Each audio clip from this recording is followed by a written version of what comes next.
I was young, I had 2 pair of leaves. Besides that, the pinstripes and the gray. The one I wore on Mondays and Wednesdays. While niggas flirt, I'm throwing tigers on my shirt and alligators. You wanna see the inside? I see you later. Here come the drama. Oh, that's that nigga with the fake. Wow, why you punch me in my face? Stay in your place, play your position. Here come my intuition. Go in this nigga pocket, rob him while his friends watch it, and hoes clock it. Here comes respect. His crew's your crew, or they might be next. Look at they man, big man, they never try, so we roll with them. I stole with them, I mean loyalty. Niggas bought me milks at lunch. The milks with chocolate, the cookies, butter crunch, 88.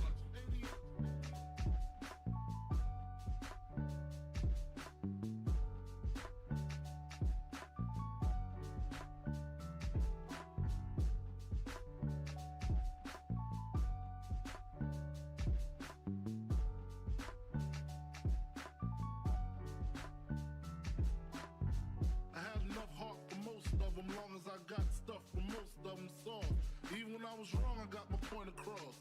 They depicted me the boss. Of course, my orange box cutter make the world go round. Plus I'm fucking bitches ain't my homegirls now. Start stacking, dabbled in crack, gun packing. Nickname Medina, made the scenes, took my Ninas. From gym class to in-glass, pass off for global. The only nigga with a mobile.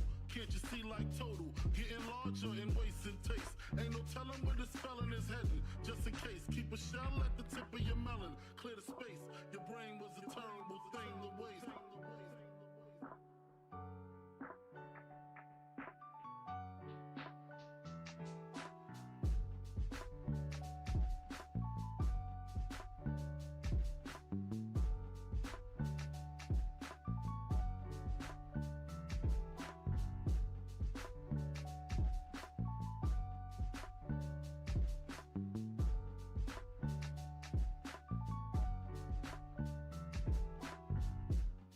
Realizing to master enterprise, and I ain't have to be in school by 10.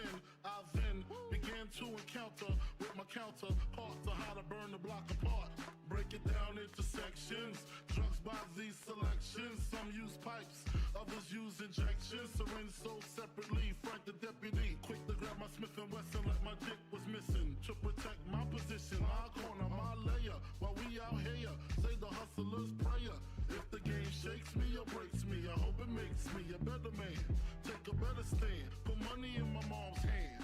Get my daughter this college plan, so she don't need no man. Stay far from timid, only make moves when your heart's in it. And live the phrase, sky's the limit. Motherfucker.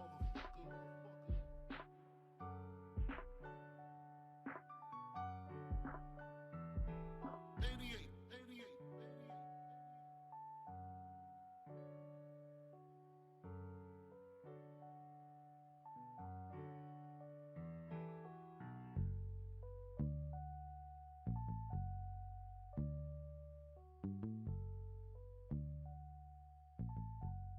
And live the phrase, sky's the limit.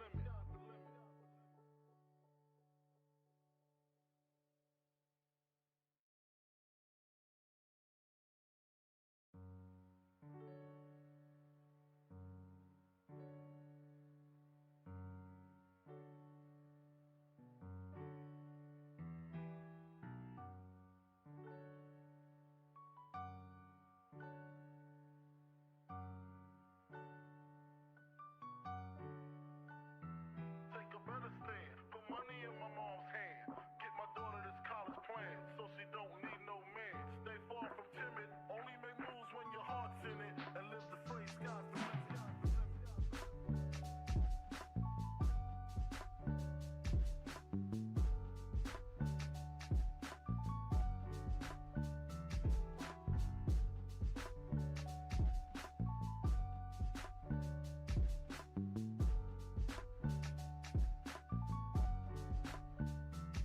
A nigga never been as broke as me.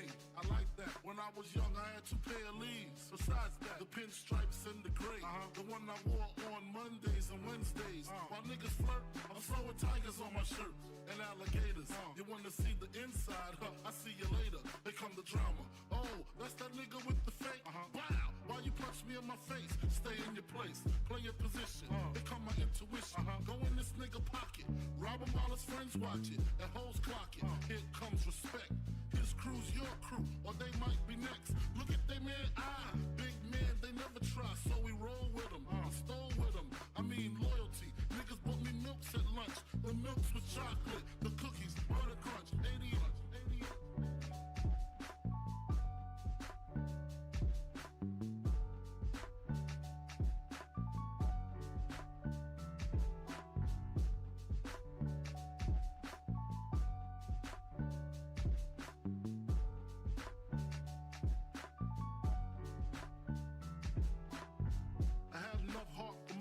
Long as I got stuff for most of them soft.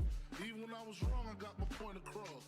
They depicted me the boss. Of course, my orange box cutter make the world go round. Plus I'm fucking bitches ain't my homegirls now. Start stacking, dabbled in crack, gun packing. Nickname Medina, made the scenes, took my Ninas. From gym class to English, pass off for global. The only nigga with a mobile. Can't you see like total? Getting larger in waist and taste. Ain't no telling where this felon is heading. Just in case, keep a shell at the tip of your melon. Clear the space. Your brain was a terrible thing to waste.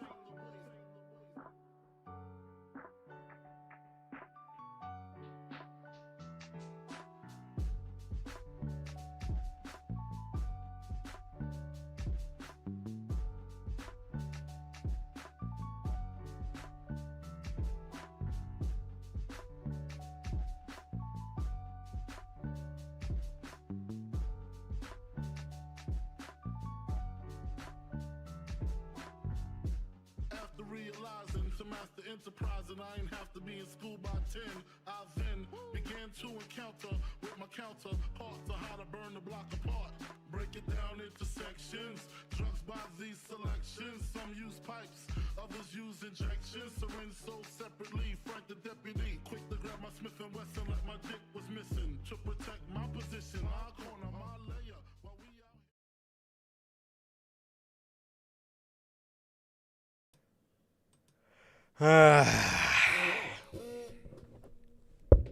Man. God damn, guys. All right, bro. So, what is going on, guys? How's everybody doing, man? How is everybody doing, bro? First and foremost, it was yesterday, but it's still worth bringing up. Yesterday was Father's Day. We talked about it a little bit on Friday, but yeah, dude, happy Father's Day to all the amazing dads out there, man. I know a couple myself, including my own, including Sir K's, just to name a few, some goated fathers. So yeah, bro, happy Father's Day to all the fathers out there, man, and keep doing what you guys are doing, bro. Exactly, man. Same here.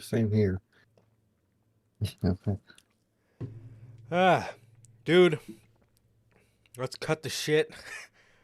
Let's go ahead and talk about this intro, or let's go ahead and do this intro. let's go ahead and do the intro because we have 3 shows and a segment to talk about. I would say 4 shows, but let's be honest, nobody fucking talks about SmackDown. At this point, we talk about Friday Night Bloodline. So, Dude, might as well call the show that. So you might as well, because that's the fucking only thing that SmackDown has going for it. It's certainly not Charlotte Flair. So, Queen of fucking misery. Golly. That'll be the day I lose it with WWE when they make the line merch. Oh, anyway, yeah. What is going on, guys? What is going on, guys? We're back with yet again another edition of the Notorious podcast, man. Another edition of Notorious Unscripted. This is episode 148. And if this is your first time watching, you guys do not know how the show works, every Monday we're on here after Monday Night Raw with Notorious Unscripted, and every Friday at 4 p.m. Central, we are on here with the news, man, at 4 p.m. Central, like I said. So if you guys did miss that, if you guys did miss that episode of news, you guys can now find that live on all platforms, man. That is, I'll get to you once. I'll get to you in just 1 second, pops. If you guys did miss that episode of the news, CM Punk in Heat.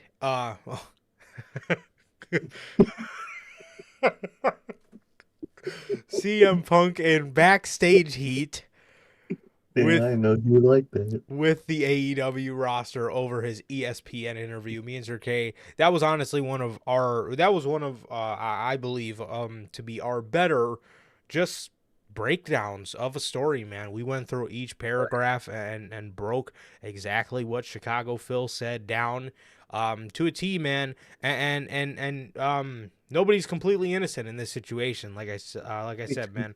So that is a little plug for that video. If you guys did miss that is available for you guys. Oh, and Drew McIntyre's uncertain future in WWE because of creative differences or lack thereof creative for Drew McIntyre. So that is episode 166 of the news. If you guys did miss that, that's available for you guys on all platforms. Anchor, Spotify, Google Podcasts, Apple Podcasts. If you want to see it first, join us right here live every Friday at 4 p.m. Central, man, with the news, man. Also, if you guys have not got a chance to pick up the merchandise, you guys can now find this live on the merch shop. That is bonfire.com. Link is at the top of the description of this very video and in either mine or Sir K's social media pages. All 8 of these beautiful designs. You got the Chicago flag design, the Chicago skyline design, the base logo design, the best kept secret to the IWC, the Riddler-inspired design, the Notorious scratch logo, the only community that matters, the uncrowned kings of the IWC, and Logan's favorite Christmas in June merch. It's available for you guys live on the merch shop. Again, I want to reiterate this again, just in case this is your first time hearing it. But this is, well, I don't know. Scratch what I just said. There will be new merch coming soon, man, for you guys. So stay tuned for that. Also, if this is your first time watching, guys, do not know who we are here at the Notorious podcast. I am Johnny Mayhem, one half of the host of this very show. And as for the other half, we got my man Sir K here. How's it going, man?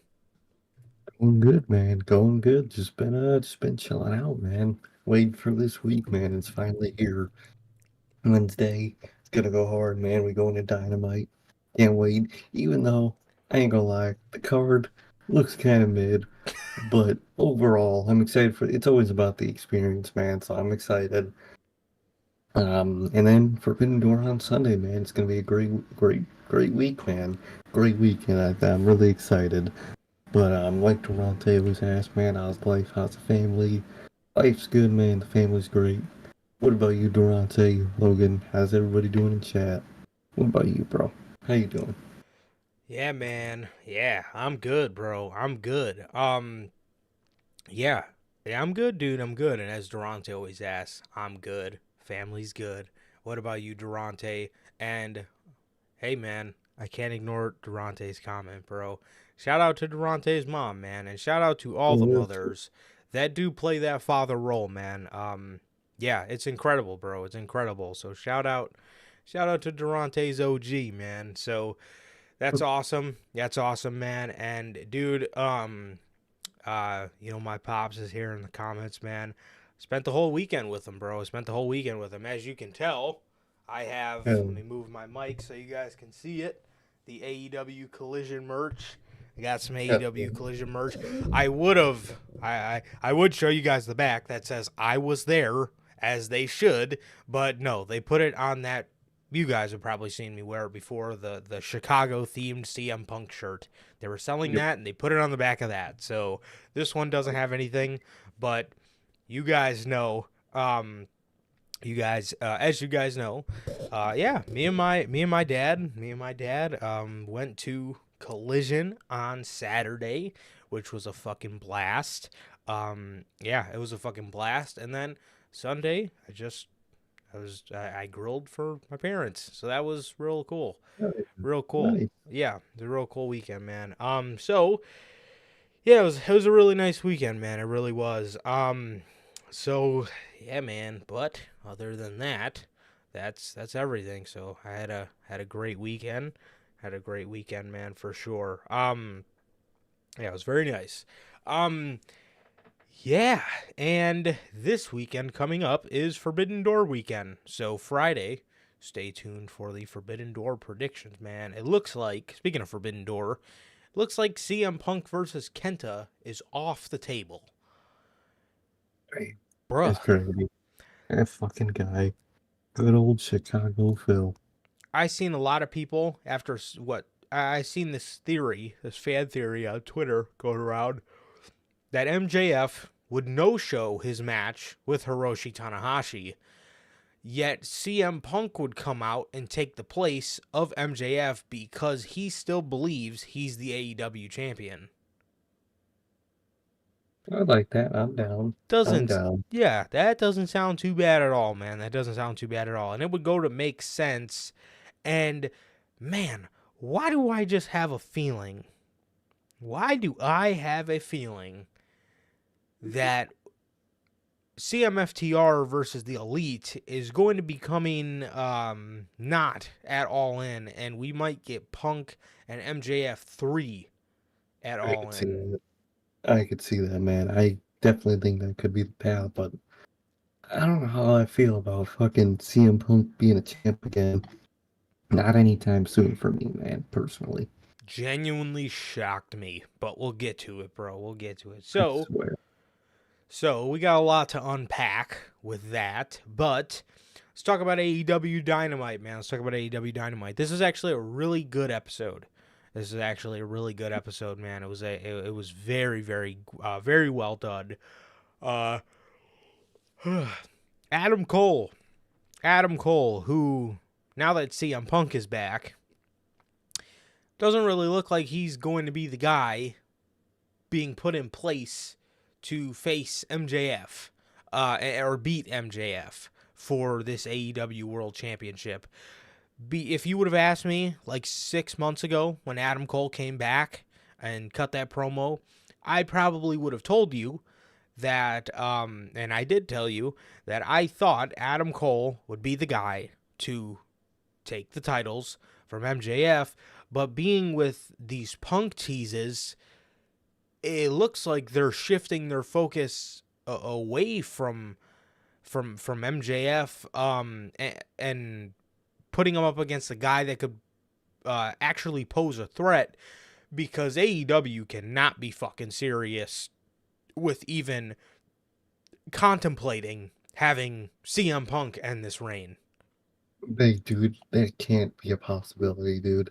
Ain't no fucking way. No. Imagine because imagine the Elite's friend, Adam Cole, getting shafted by CM Punk. That makes that situation 10 times worse. Yep. Like, oh my god, that's much more fuel to the fire to hate that fucking guy for those guys. Yeah. And So horrible decision. yeah. So to be honest, man, it looks like Adam Cole might not be in the running. It looks like this Adam Cole shit is just going to be. This match may not even make it to pay-per-view. This just may be a summer thing that they do on television. And I don't know how I feel about that, man. Adam Cole was probably one of two names I brought up. The first name I mentioned, one of the guys I really wanted to see beat MJF is Darby Allin. I think the story's built in there, and I think that should be your first choice. But Adam Cole is definitely a number two, definite second option. Oh yeah.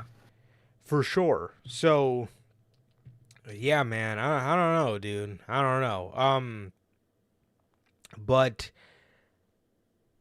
well, that's the thing about Adam Cole is I felt they were gonna start this building into All In, because I said this a long time ago. Like, logically, we think MJF should have like over a year reign, right? It only makes sense.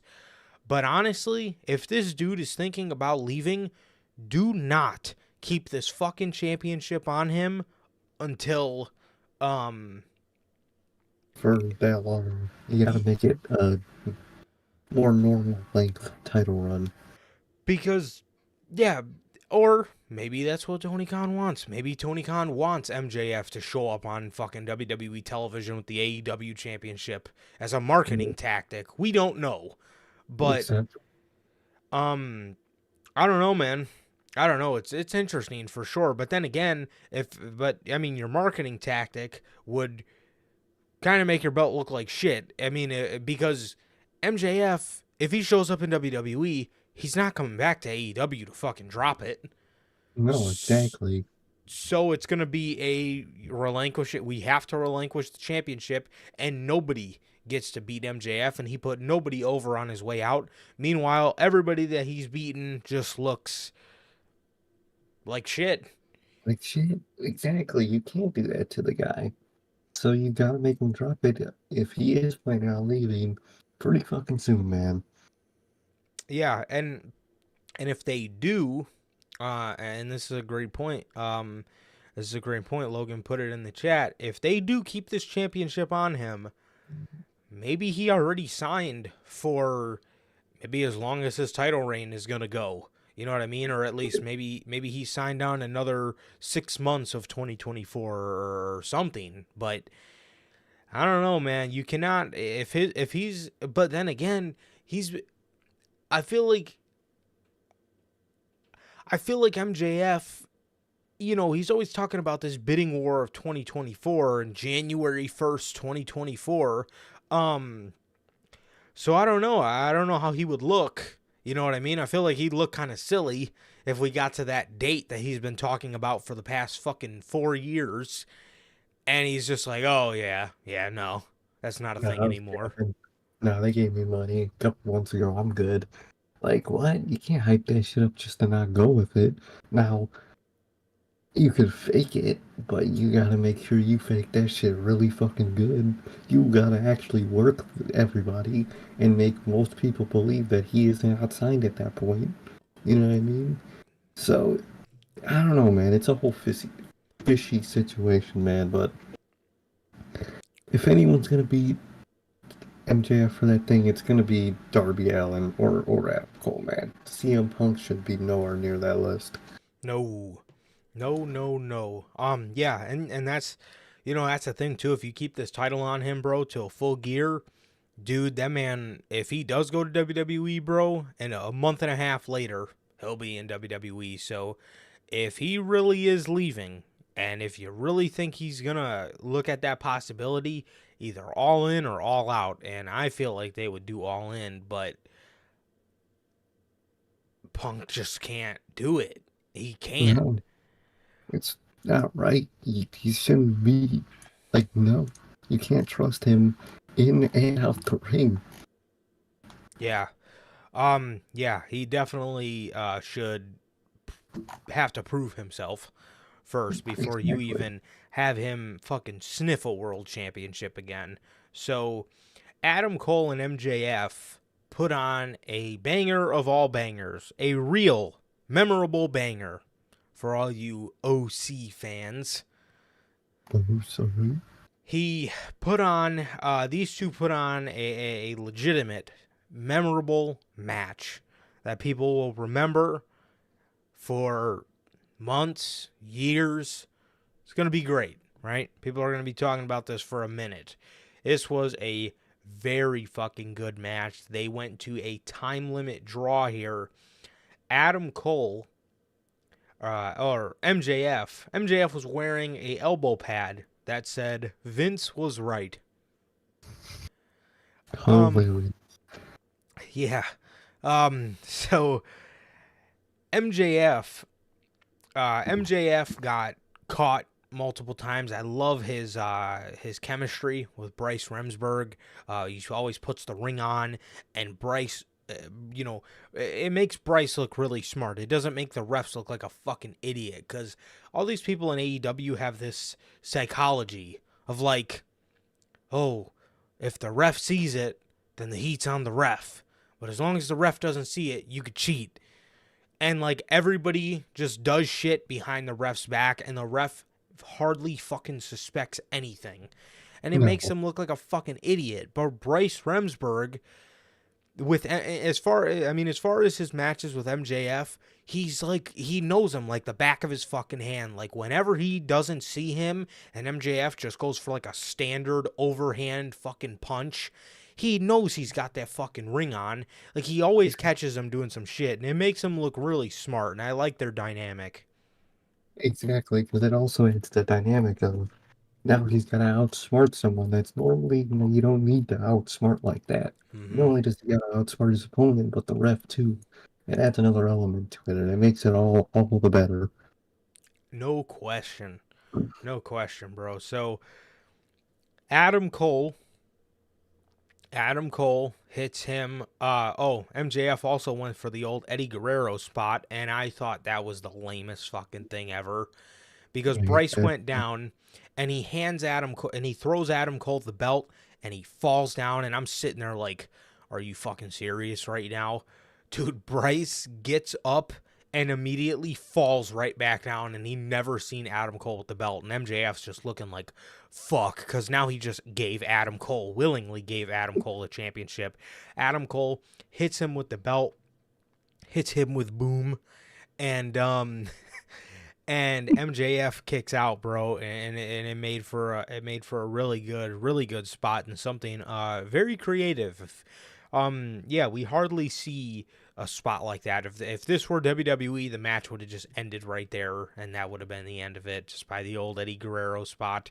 But I like how they got a little creative with it and brought a different dynamic. MJF would then get caught with the ring. Man, and a little while later he was hit with a Panama Sunrise into Boom, and fucking Adam Cole pinned MJF 1, 2, right before Bryce could hit the 3. They rung the bell. Now, this time, they didn't give you the 5 minutes remaining or anything like that. It just came out of nowhere. It just came out of yeah. absolutely nowhere. Just ding, ding, ding. And I was like, what the fuck? And then I thought about Sir Case Theory. I was like, don't tell me fucking Chris Jericho just rung the bell to, like, distract everyone. And then they mentioned that there was a 30-minute time limit. And I looked. I was like, oh my God, we're 30 minutes into the show. And it was it. That was the end of the match. Adam Cole then grabbed the mic. He looked MJF in his eyes and he said, 5 more minutes. And MJF rolled under the rope, and he took his ball and went home, as WWE would say. Oh, yeah, man.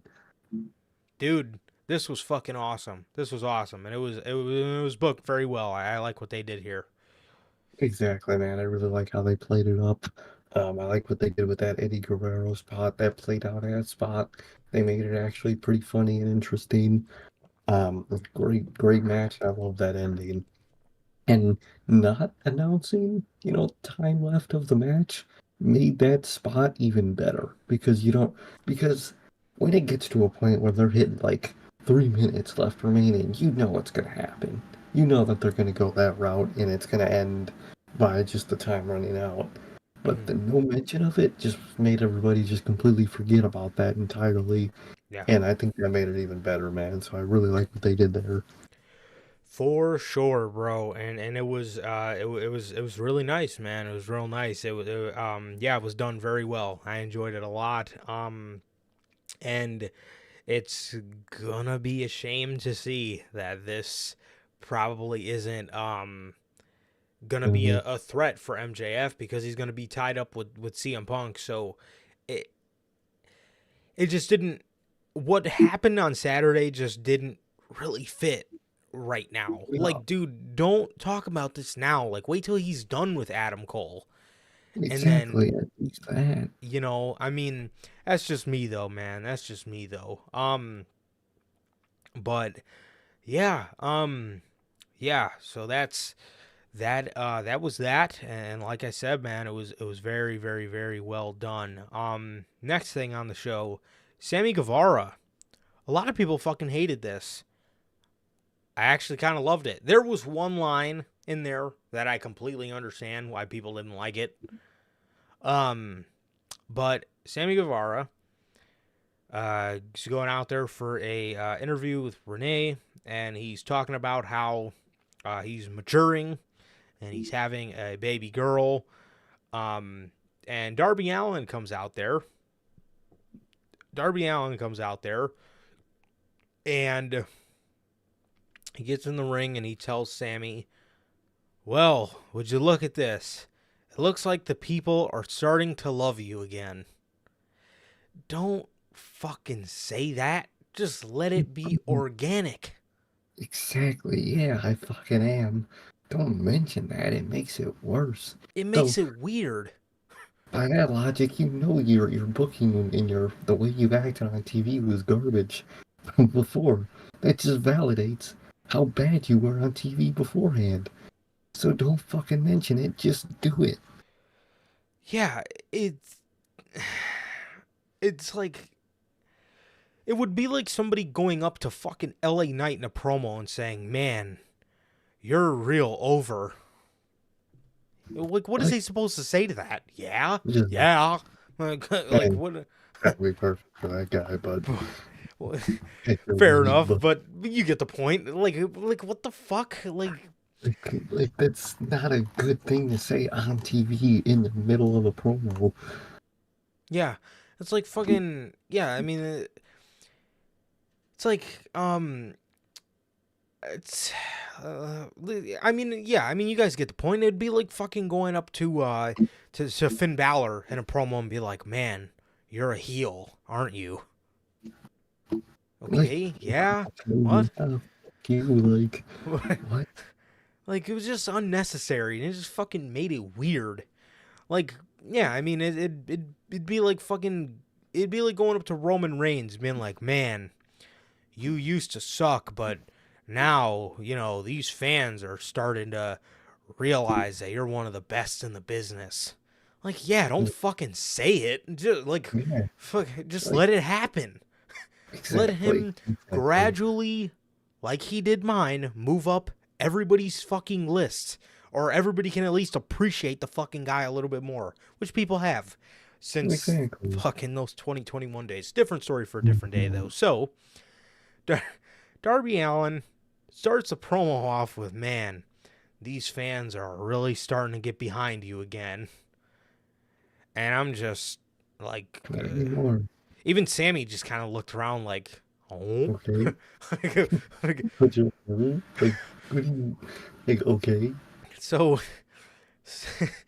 So Darby says, but what I want to figure out is when you are going to leave the JAS and realize the Sammy Guevara you were meant to become. And he starts talking about how he needs to get away from Chris Jericho because he's been an anchor on his career. Hey, what's up, JT? How's it going, dude? What's up, man? How we miss you, man. So Jericho comes out. And right after Jericho literally just said like a week and a half ago that he's not interested in doing a match with Sting. It's almost like it was a little like tool to deteriorate people away from thinking that would happen. Exactly, because I didn't even think that was in like the cards. And look at us now; they're face to face.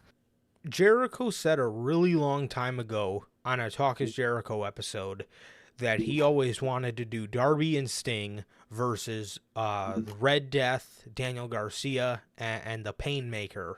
And they were gonna do like a red paint for Daniel Garcia because they used to call him Red Death, Daniel Garcia, and then he was gonna be the Painmaker, and then Darby and Sting were the face paint too. So I feel like as soon as that interview came out, I felt like it was kayfabe because I remember when he said that. But so Jericho gets in Sammy's face and he says, "What the hell's been going on with you, man? Not a text, not a call in your past 3 months going for the world championship. Maybe if you would have had the Wizard in your corner, you would have be the AEW world champion right now." Sammy said, "Well, maybe if you would have had me in your corner and you wouldn't have lost to Adam Cole in that shitty feud." He didn't say that part. I added that part. But he said maybe you wouldn't have lost to Adam Cole. So Jericho asked him if he still wanted to be in a part of the JAS or if he wanted to walk away and listen to Darby Allin. Darby Allin would then walk up and say, you know, man, you call yourself the Wizard, but as soon as you step through those ropes, the magic is gone. Damn, that shit was heat. I got his ass. So then Jericho said, you know what? How about me and Sammy beat you down right here, 2-on-1? And Sammy's just looking like, huh? Like, what the fuck? Like, I don't, what? You know. We're just beefing. Yeah. You know. So Darby just looks at Jericho and he says, did you really think I was alone? As the Stinger comes out, Hood Sting, this Hood Sting arc, he comes out, man, in his bomber jacket and his fucking Timbs, and he goes face to face with Chris Jericho for the first time ever. Sting is fucking sick, man. Yeah, man, it's so fucking cool, dog. Dude. And does he, like, I don't think I ever noticed this. Does he normally not use a real bat? Because the bat he was using on Wednesday definitely was metal. That shit was real as fuck. Because you heard the clinging. Ding, that shit sounded hard as fuck when he was clinging that thing around. Mm-hmm. Yeah. So these two go face to face. I think he has always used a real bat. I would think. It's gotta hit and shit more, man. That makes it way cooler. Dude, yeah. Well, the thing is, he hardly ever hits it against, because the reason you were hearing it is because, you know, Jericho has one too. You know, so they were playing it against each other. Yeah, because he's usually just hitting, like, you know, he's doing the old put his hand over the top of it and hit somebody in the gut with it type spot. Yeah. But so he goes face to face with Chris Jericho. Chris Jericho puts his bat on Sting's throat, and Sting just takes his hand, moves it away, and he puts his bat on Jericho's throat. Jericho then smacks with his bat. He smacks away Sting's bat. Sting gets pissed and fucking smacks his bat again. And Jericho drops his bat and Jericho gets out of the ring. As I believe they set up a match next week for Sammy and Jericho versus Darby and Sting or something like that. No, it's the Suzuki match, right? What was it called? I think they called the faction Le Suzuki Goon or something like that. Or it was Le Suzuki Gods. That's what it was. Sammy, Chris, and Suzuki. I don't fucking know. Versus Oh, here it is. Darby Sting. Yep. It is No, what? No, it's not anything with Darby and Sting. It's fucking Action Andretti, Dairy Smart, and AR Fox. What the fuck is that?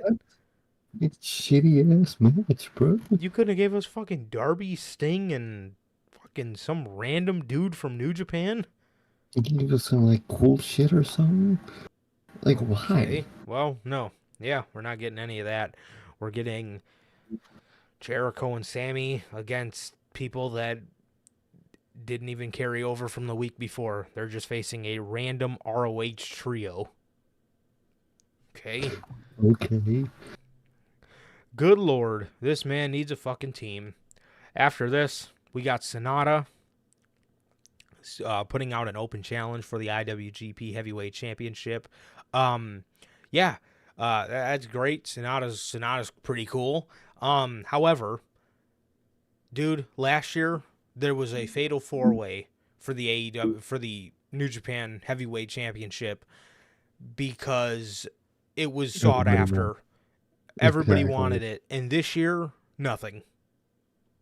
Like, we get an open challenge.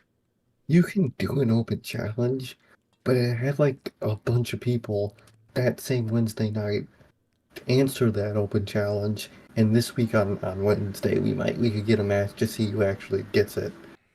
That will at least make that situation look a little better instead of just one man answering it. Yeah. Yeah, well, 100%. There should have been some sort of, race for the for the spot or something. But next, all right, man, this is the time of the night where you put your fucking phones down because OC is on. And no, it's not AJ. Not the It's good OC. That's right. It's Orange Cassidy in a fucking not a trios match, a 8-man tag. He's teaming with Darby, Sting, and he's got. I just got to remind you guys, he has this formidable act with Darby Allin. They're doing great things as a tag team right now, just so you guys know. Oh yeah, it's like they're fucking 2.5 match together. Yeah. Oh man, they're great as a tag team. Oh god, one of the best in the world. Darby, Sting, OC, and fucking Grandpa Lee versus the Mogul Embassy. Toa Leona, Bishop Khan, Brian Cage, and Swerve. Dude, Why? if Darby and Sting are in the fucking ring, I don't give a shit. Dude. Exactly, dude. None of those people I give a fuck about. This is me during any Orange Cassidy match. I'm not even lying to you guys. Usually, if there are dishes in the sink, that is the match that I go do them. I swear to God. I swear on everything I love. I go and check those fucking dishes every time Orange Cassidy comes out, man. I promise to God. It is. I cannot stand that fucking guy at this point. And Keith Lee shaved his gray beard. Now he looks like a clean-shaven grandpa. Oh, Out of here, man. Please. dude, this is rough. I mean, this is really bad. It's like, what is this match? Why did that match exist? Absolutely horrendous. I have no idea.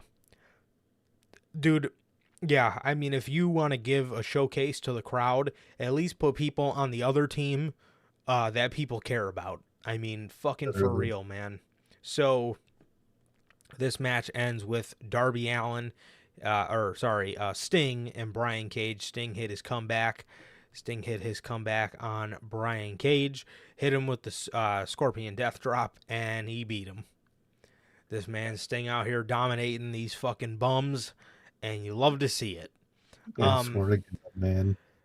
Yeah, get fucking Naturally Limitless the fuck out of here. This man, this is really bad. I mean, I would rather Keith Lee be a fucking footnote on be another notch under Roman Reigns' belt than this shit. I mean, at least I might fucking remember he's there. Yeah, no kidding. No fucking kidding, bro. I mean, good lord. Fucking horrid, man. Backstage segment where the Guns call out the Hardy Boys for this week's Dynamite that we have to watch. That is going to be so bad. It's going to be absolutely hilarious. It is going to be hilarious. We have Wardlow defeating Jake Hager. After this, the Christian Cage and Luchasaurus show that they beat the piss out of Arn in the back. Looks like they fucking stabbed his ass back there. I swear to God. Why'd they put so much fake blood on him? Dude, they just drenched that man in fake blood. Like, what are they doing, bruh? After this, Zack Sabre Jr. came up to OC in the back, and he told him he wanted a pure title match. Or, no. Sorry. He wanted an international title match. Crowd is popping huge for this one because, this is the best they can do with Zack Sabre Jr. for Forbidden Door. He comes up with his fucking rectangle championship. Daniel Garcia comes up and he asks OC where his friend Katsuyori Shibata is because he wants a pure title match. And OC said, I don't know. And he left. I can't stand him. Dude, he's so fucking boring.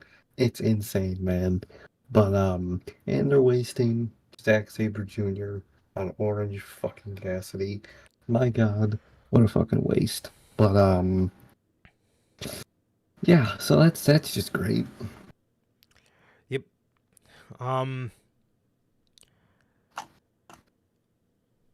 Tony Storm defeated Sky Blue here. Speaking of Sky Blue, did you see who she's dating? Oh, dude, I did see that. That's crazy. Kyle Fucking Fletcher. that man, lucky man. It's crazy. She's not with Aries Martin anymore. I had no clue. I That's had a insane. feeling. I haven't seen those two post pictures with each other in a minute. So, Mm, reach for the sky, boy, as fucking Jay Briscoe would say. Golly, hell yeah. Kyle Well, Fletcher. well, you know what? I'll just keep that thought to myself. Let's move on. Probably I will this. tell you later. Okay. Uh, after the match, these outcasts. Where the fuck is Soraya been? I think she said there's an undisclosed reason or something. She's not on TV right now. Oh, the act is a So little more bearable with just these two, to be honest.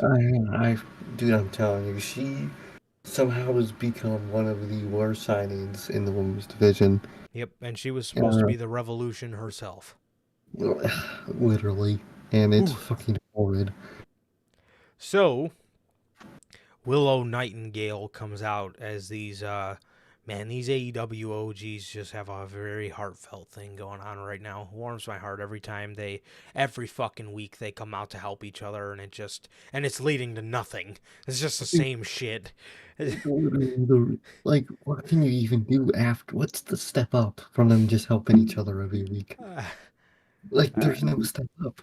You guys aren't gonna beat this faction they're together. they're using everybody in the women's division. It's like they have no choice but to like turn a direction that they've already been before. Literally, let's just have the same group of three women just help each other constantly against this group. And and the best part is, I bet you these three group of women will not be the women to defeat this this faction. So why are you doing this? Yeah, it makes no sense.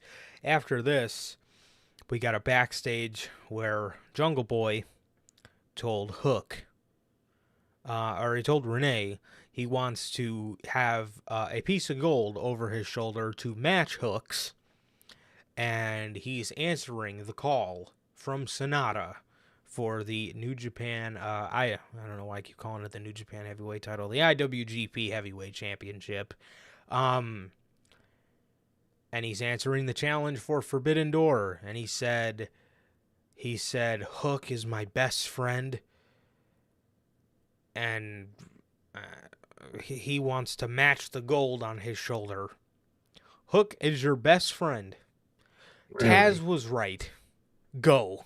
Not to Shawn Michaels, but go. No, not Shawn Michaels Hook. Yes. If you're listening to this, do not go to that man. Go to Triple. The saddest part is that's the best person to go to in that fucking place. Go to Triple H. As long as you're not Johnny Gargano, you'll be fine. Yes. I mean, fucking anything's better than Shawn Michaels, dude. And at this point, what is AEW doing with this man Hook? I swear to God, underutilizing the fuck out of this fucking man. But as for Jungle Boy, man, I'm down for this match, man. I'm down for the path they're going with Jungle Boy, especially with what happened on Saturday. Hmm. We about to get some. It won't be the level, but it'll be the same type of story. They about to pull Johnny Gargano with this man Jungle Boy. This man is about to hit the lowest of the fucking low until he wins that TNT title, man. So I'm down for this path that they're taking down Jungle Boy, man. I actually dig it. Are you kidding me, man? When he wins that fucking TNT championship, I think that's going to be the lowest of the low. I think that's going to be Yeah, career rock bottom totally because sad. this man, Jungle Boy, is going to win that title and he's going to fucking lose it 2 weeks later, knowing them. I need at least, when Jack Perry gets that fucking TNT championship, I need at least a 6-month title reign. At least, literally, at fucking least. I don't care who gets over at the time. Fuck them. For the sake of the fucking title, keep it on the same guy for more than for at least 6 months, dog. Please. Yeah. So, you know, I was a little shocked they went with Jack Perry. Not because I'm hating on Jack Perry, because I think Jack Perry is Oh yeah. fantastic. But I was a little shocked they didn't go with something that had a little more star power to it. Maybe Yeah. AJ White, maybe a fucking Samoa Joe, um, uh, Darby Allin, something like that. But I don't mind Jack Perry at all. I was just a little shocked that was a match they went with. But if you want your guys to flourish, you got to put them in these high stake situations, man. That's the only way these guys are gonna learn. Exactly. It's the only way you're gonna know if he can be one day championship material, man. Mm-hmm. Put him in this match. See how it goes. See how Mm. everybody's feeling during the match. Uh-huh. Uh, Calm Because down, man. because anybody can win a fucking mid-card championship. AEW has told you any fucking body can win And that TNT championship.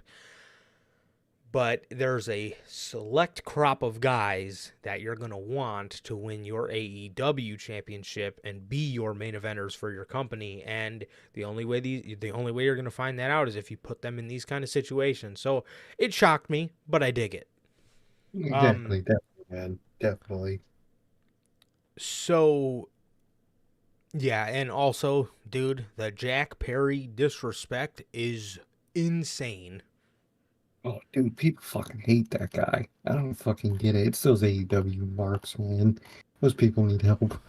Which is funny because Jungle Boy's fucking one of his main pros is he's a fucking great wrestler. You would think they would fucking praise this guy through hell or high water, man. I don't know why. A lot of people don't like him. During the prime of that fucking Elite and CM Punk drama, he was like an anti-Punk tweets. That's where it all started. So he's probably more on that Elite side, and you know how those fucking, you know how CM Punk marks can be. Those motherfuckers are a cult at this point. The That cult man of really is a personality. that man really is a cult of personality, man. Because his hardcore fans, them motherfuckers at a cult. Oh, bro, yeah. Oh, yeah. They're something, dude. That is. That man can punch an infant baby, and they will fucking eat that shit up. Oh yeah, dude. Audiences can kill creators sometimes in creativity or nah, creativity in the mind, I guess you could say. In other words, you can't have a fucking opinion. You know what I mean? Dude, you can't have an opinion in the world, especially in the world of wrestling, to save your life anymore. Oh, you really fucking can't, man. It's literally insane. Yeah, I mean, golly. Yeah, it, yeah, you, unbelievable. Fucking Jesus. I hate him because he. Well, I, I mean, look. If that's the reason you hate Jack Perry, first of all, you're a fucking idiot, and second of all, can the man not have a fucking opinion? And also, if you hate Jack Perry, how many other members of the roster do you actually fucking hate? Because there's a lot of people that don't like Punk. Oh, there's so many people back there that don't like Punk. He's one of the most hated fucking people in the business ever. Literally ever. Come on. Golly. What is the deal? All right, man. So we have the Hung Bucks. We have Hey, Hangman and the Young Bucks versus the BCC with Danielson on commentary. I like Danielson on commentary. I do. oh yeah. That man is mildly entertaining. So, um, like when they like put the camera on him and you just see him just in like complete distress. It's fucking hilarious. Or you just see him marking out. Hilarious. That's just So the best.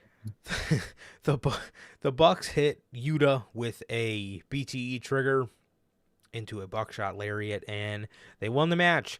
After this, bro, Eddie Kingston made his return to AEW, ran in the ring, and started beating the shit out of Claudio. Him and Claudio started going at it. We had this really cool moment where Eddie turned around and just looked John Moxley in the face, but Mox would not touch him. I like that. And they And then, didn't touch each other at all. yes, and then Matt Jackson went to hit John Moxley, and Eddie Kingston pulled him off. He said, "That's enough. That's enough." Okay. He was perfectly fine with the Elite attacking the other members of the BCC, but when it came to Mox, he just told him, just, "Hey man, that's it. Let's dip." Dude, I love I that. love the chemistry. I love the continuation of the story. That's one of the best in AEW, man. I can't wait for that shit to continue. And that's why I we can't love wait. this crop of guys, man. The Elite, Mox, Eddie, those guys, they tell stories, bro. It's a great thing. And it's fucking Takeshita, beautiful. absolutely. Takeshita comes out, takes out Eddie. Matt Jackson gets in the ring. He takes out Matt. Kenny makes his return, and he starts going at it with Takeshita. He gives him a V trigger. The Bucks hit him with a double super kick into a snapdragon suplex. Everybody starts fucking getting attacked. The Elite get in the ring, clear house. They do their tope suicidas. Kenny hits the ropes to go for a V trigger. He hits the V trigger, and directly after that, perfect timing, Will Ospreay fucking hits him with a super kick, and he's screaming, "I'm back for revenge." Dude. That shit was so sick, dog. And that was how about that fucking super kick, bro? Perfectly timed. Picture fucking perfect, man. Awesome moment. Loved all of this shit, man. From moment to moment, this shit was fire. Yes, it was fast paced, but yet things felt like they had time to breathe. Exactly. Exactly. There was a good amount of breathing time in between each fucking person coming out. Definitely, bro. And Danielson's just absolutely marking out with Oh, when dude. Kenny Omega's getting his fucking ass whooped. He said, "I want to go to the stage and give this man a round of applause." And he's just standing there, just giving Will Ospreay a round of applause. He also said before that, he was like, "I got my pick for who's gonna win their match on next week at Forbidden Door. I got my pick." I Absolutely fucking love hilarious. that. I could see this trilogy going to All In if we're not getting Oh, CMFTR versus the Elite. I could definitely see this shit going into All In. Will Ospreay would then hit two hidden blades to go off the air as his theme music was still playing. I love that move, and I loved it. Loved it. Hell yeah, bro. That's really fucking heat. Yeah. Yeah, man. So Will Ospreay's back, and I really hope we see him in AEW around this time next year, man. Around March. Exactly. I hope so, man. I really hope so. This man is amazing. Yeah, and that was no question, bro. No question. And that was the week of AEW Dynamite, bro. It was one of the best episodes they've done in a really long time. This was one of those episodes where it actually felt like AEW, man. It really fucking did. There was drawing matches and great fucking story. And Yes. that's where AEW, that's what made it special, man. Yes, the balance between is just so fantastic. So, SmackDown. SmackDown, man. Friday night SmackDown. Well, Friday night Bloodline, shall I say. Dude, the whole night we were building up to the segment, Will Jey Uso fall in line? Dude, there was this fucking segment backstage, bro. Jey Uso didn't say a word. He was just walking backstage, and Sammy's sitting on a production crate just sitting there thinking. Jey Uso walks up to Sammy. He looks at him. Sammy just looks up. He smiles. He shakes his head, gives him the nod, and he just walks away. It's like, bro, Fucking dude, he, do what you gotta do, man. I love it. dude, fucking sick. And nothing even happened yet. That was just fucking sick. So, we go out there. And it's Roman, Solo, and Paul in the ring. And they're talking about how they're talking about Roman Reigns. They're talking about Roman Reigns and how much he's done for the Usos. And then they call Jay out there. And Roman says, look, man, everything you have is because of me. Everything you have is because of me. And the problem here is not me. So what are you going to do, Jay? And Jay said, well, I don't know. You tell me. Am I in the bloodline? Or he says, am I in the bloodline? And is he out the bloodline? So he said, what's it going to be, Roman? Me or him? Roman says, look, this is what you don't understand. He's my wise man. He's not the bloodline's wise man. He's not Jay's wise man. He's not Solo's wise man. I don't know about that. I'd be looking at that soon. He says he's not Jimmy's wise man. He's my wise man. So when you become the tribal chief, you can pick whoever you want. But he's my wise man. Pretty much telling Jay it's him. Oh, and he's staying in the bloodline. So then we just hear yo-yo as Jimmy came out to no music. He just came out by talking on the mic. I love it. I fucking hate when they play the music and they fucking have the commentators talk about the shit and the music just plays for like 5 seconds and then it goes off like stupid. It's so nice. It really is. Useless production. So Jimmy comes out there. Well, he says, oh, sorry. Before Jimmy even came out there, Roman said, so he's staying because the problem isn't Paul. The problem isn't me. The problem is your brother, Jay. So then that's where we hear yo-yo. Jimmy comes out. He says, the problem is not your brother. The problem is our cousin. As Roman's just sitting there kind of shaking his head. And he's like, what the fuck? So Roman, so he gets in the ring and he tells Jay, you can't be serious, man. Do you actually believe this garbage he's telling you right now? As Jay's just kind of, just having that stressed look on his face. And he's like, do you actually believe this garbage he's telling you right now? Roman says, hold on a minute. When I decided to make Jay the right-hand man, it wasn't Paul that was against it. It was Paul that suggested it. It was me that approved it. But who was the one who said no? Who was the one that was against it? He asked Paul. Paul looks up and he nods, he tips his head towards Jimmy.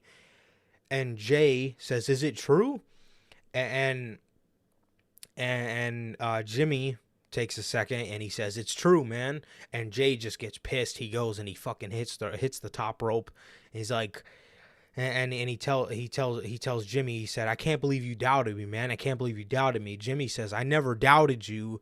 And he went to talk again, but Jay cut him off. He said, no, I can't believe you would doubt me. He looks at Solo. He says, I expect that from him, but from you? He says, but not from you. He says, I expect that from him, as he points at Solo, but not you.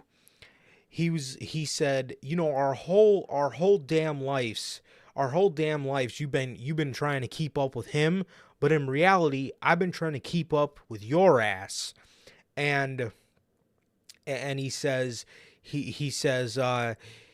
yeah, big brother this, big brother that, prom king, player of the year, all this. And he was bringing up just all the stuff, you know how people most likely to be successful, like pretty pretty much just like pretty much just, you know, naming off all of Jimmy's like accolades and how people always looked at Jimmy as the superior the superior twin. He says, I was just little brother Joshua. And he says, but what happened? A blessing in disguise. You got hurt. I main evented SmackDown. I main evented pay-per-views. I main evented WrestleMania. I'm the right-hand man, and it's all thanks to him, as he points at Roman. Dude, by the way, Roman's facials in the background were hilarious. He was just like, he was getting a kick out of this. Oh, he was marking out when he was talking like that. He was laughing at Jimmy behind Jay's head, and he's laughing at him, and he's looking at Solo and Paul. He's just having a good old time. He says, it's all thanks to him. So guess what? You're out. And he gets in Jimmy's face as Roman's laughing behind him. And he picks up the mic and he says, and I'm out too. And he fucking super kicks Roman Reigns square in the fucking mouth, bro. Amazing. Amazing. Dude, fucking, that's how you know a segment's good, when it happened Friday. And I remember the fucking thing verbatim. Beautiful. Beat for beat, man. That shit was fucking amazing, man. Beautiful. I will watch these promos back for fucking years. Oh, literally, man. Literally. Same way we go back and we watch 2018 NXT shit and 2016 SmackDown shit. We're doing the same thing with this era of Bloodline. Wait. Do you mean 2016 SmackDown? Yeah, that's what I said. Oh, I thought you said 2018. I was gonna say, whoa. I said 2016. Hell okay, no. Fuck yeah. Yeah. Oh, 100%. He super kicks Roman. Heyman drops down on the fucking mat and starts crying. Solo is just looking at them like, what the fuck? He goes to hit Jay. Jay ducks. Jimmy hits him with a super kick. Oh, that was the other thing Jay said. Before he kicked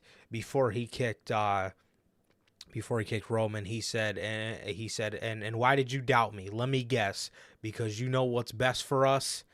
And he knows that Jimmy does know what's best for them. So fucking beautifully done. So they super kick Solo.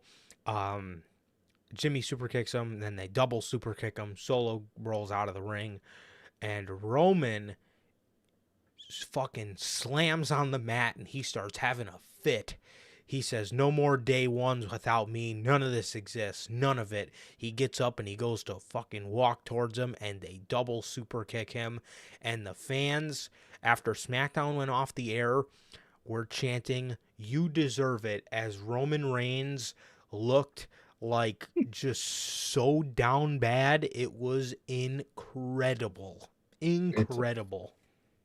Dude, this story is fucking amazing, man. It's so good. Dude. The turn is finally happening, man. And it's only going to get better from here, man. A story that's constantly on its way up, dog. Dude, absolutely. And now we're getting a Bloodline Civil War. And it's going to be fucking sick. I could see this as a dark horse of happening, but I could maybe see the Usos rejoining once Solo starts to get treated like shit, because that is their younger brother, and I could see something like that. This storyline gets me so excited. I'm always thinking about like fucking other ways this can go. But man, I don't know. We'll just have to wait and see, bro. But every time I say we'll have to wait and see, some more cool shit happens. So they're doing a great job.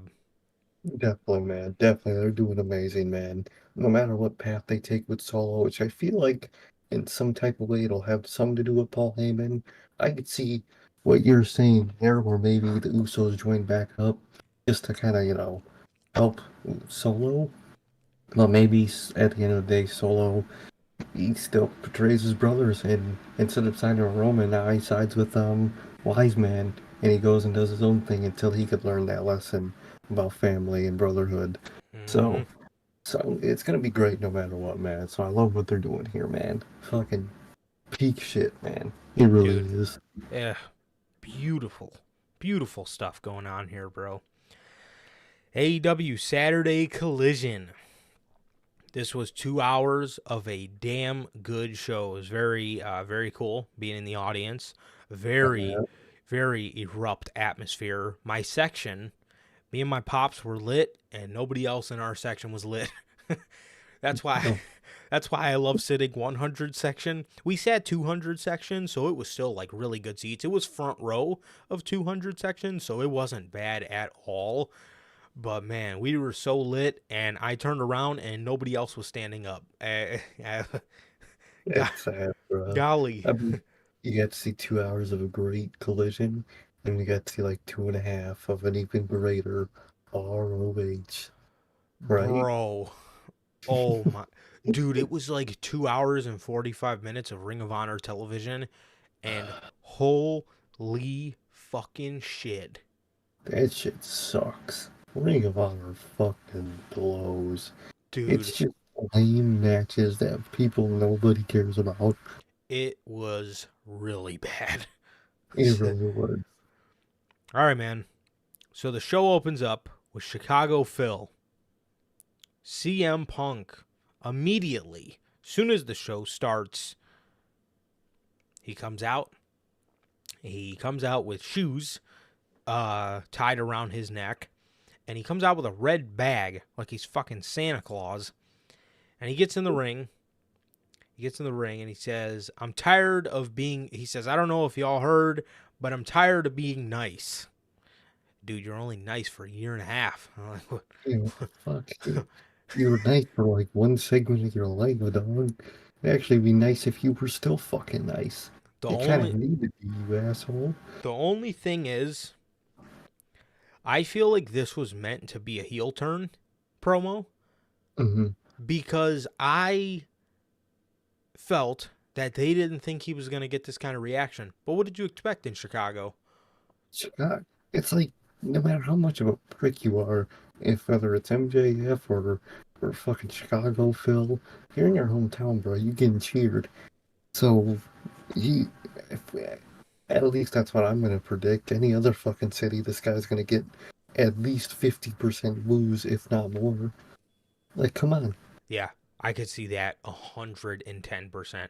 Dude, especially next week, being that Omega is from Canada, they're going to Oh, boo the shit out of him. oh, fuck yeah, man. Especially if the reports that we're hearing and Elite might not be there, but his ass might. Oh, man. That motherfucker. Ooh, Yeah, yeah, 100%. So he says, "I'm tired of being nice." He says he's tired of being nice. He said he was gone 9 long months with a torn tricep torn right off the bone. And he wants to have a conversation about his future, but before he does that, he needs to have a conversation about his past.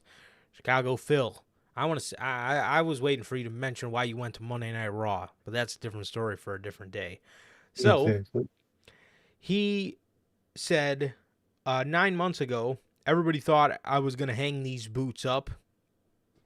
Everybody thought I was gonna hang these boots up.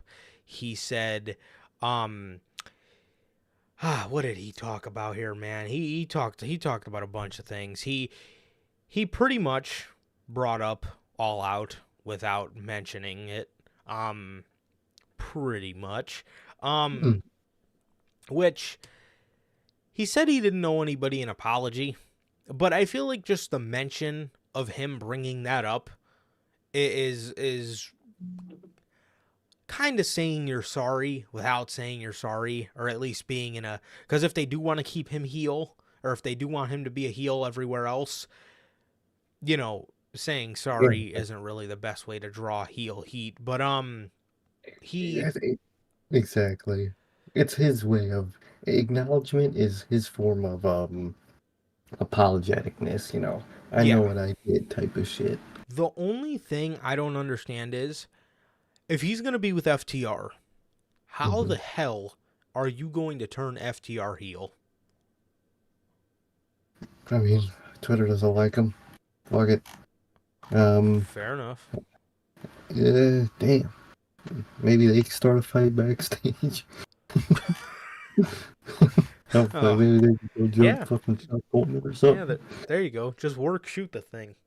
Yeah, Yeah, I was right? gonna say, I already fucking know how to do it at this point anyway. So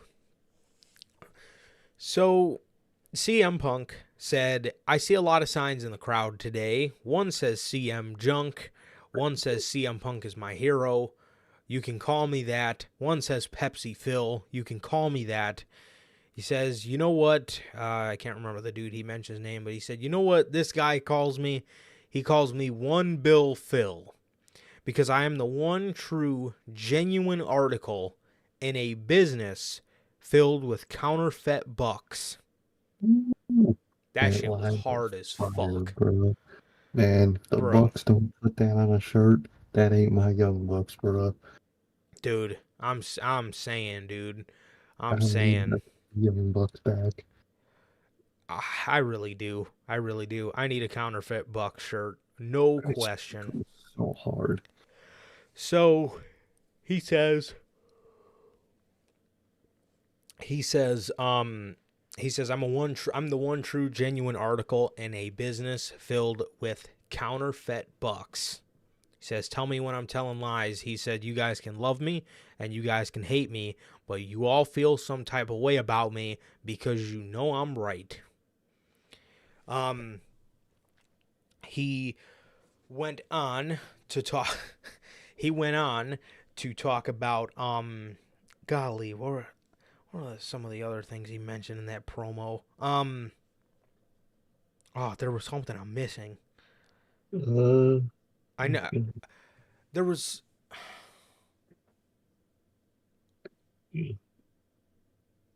Oh, that's what it was. He said, he said, he said, I understand the sheer presence of me makes a lot of people uncomfortable, and that's just because the truth hurts.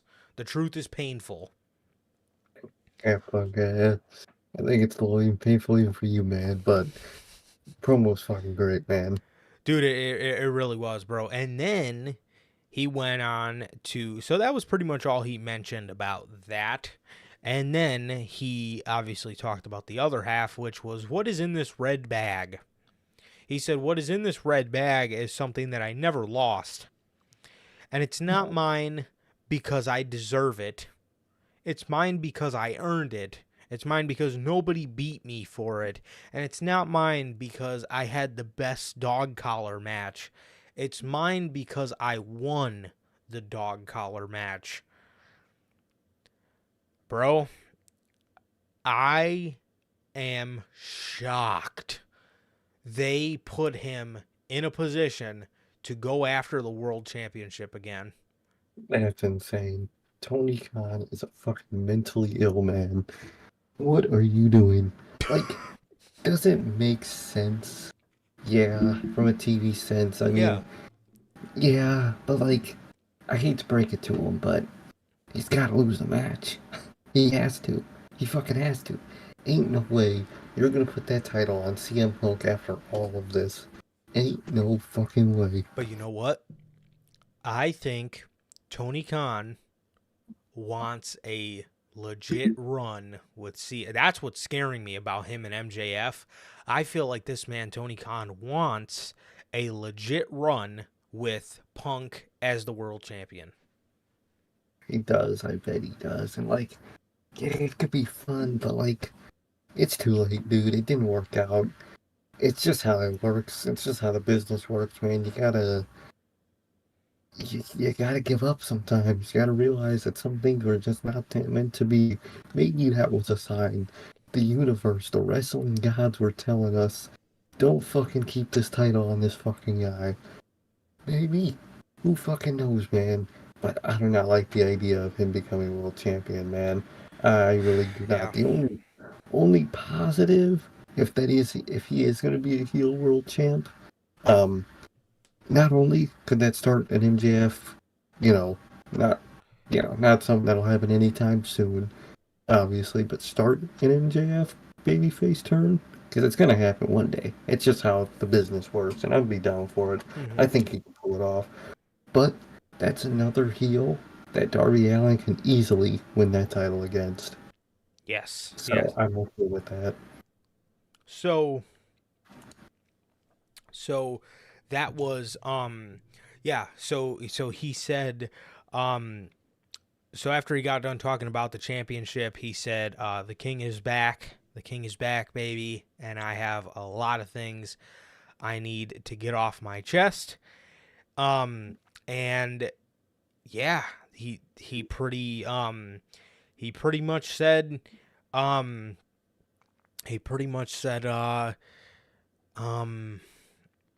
trying to think if he mentioned anything. Yeah, he never did pull out what was in the bag, and I feel like that's gonna wait until he comes face to face with MJF or something like that again.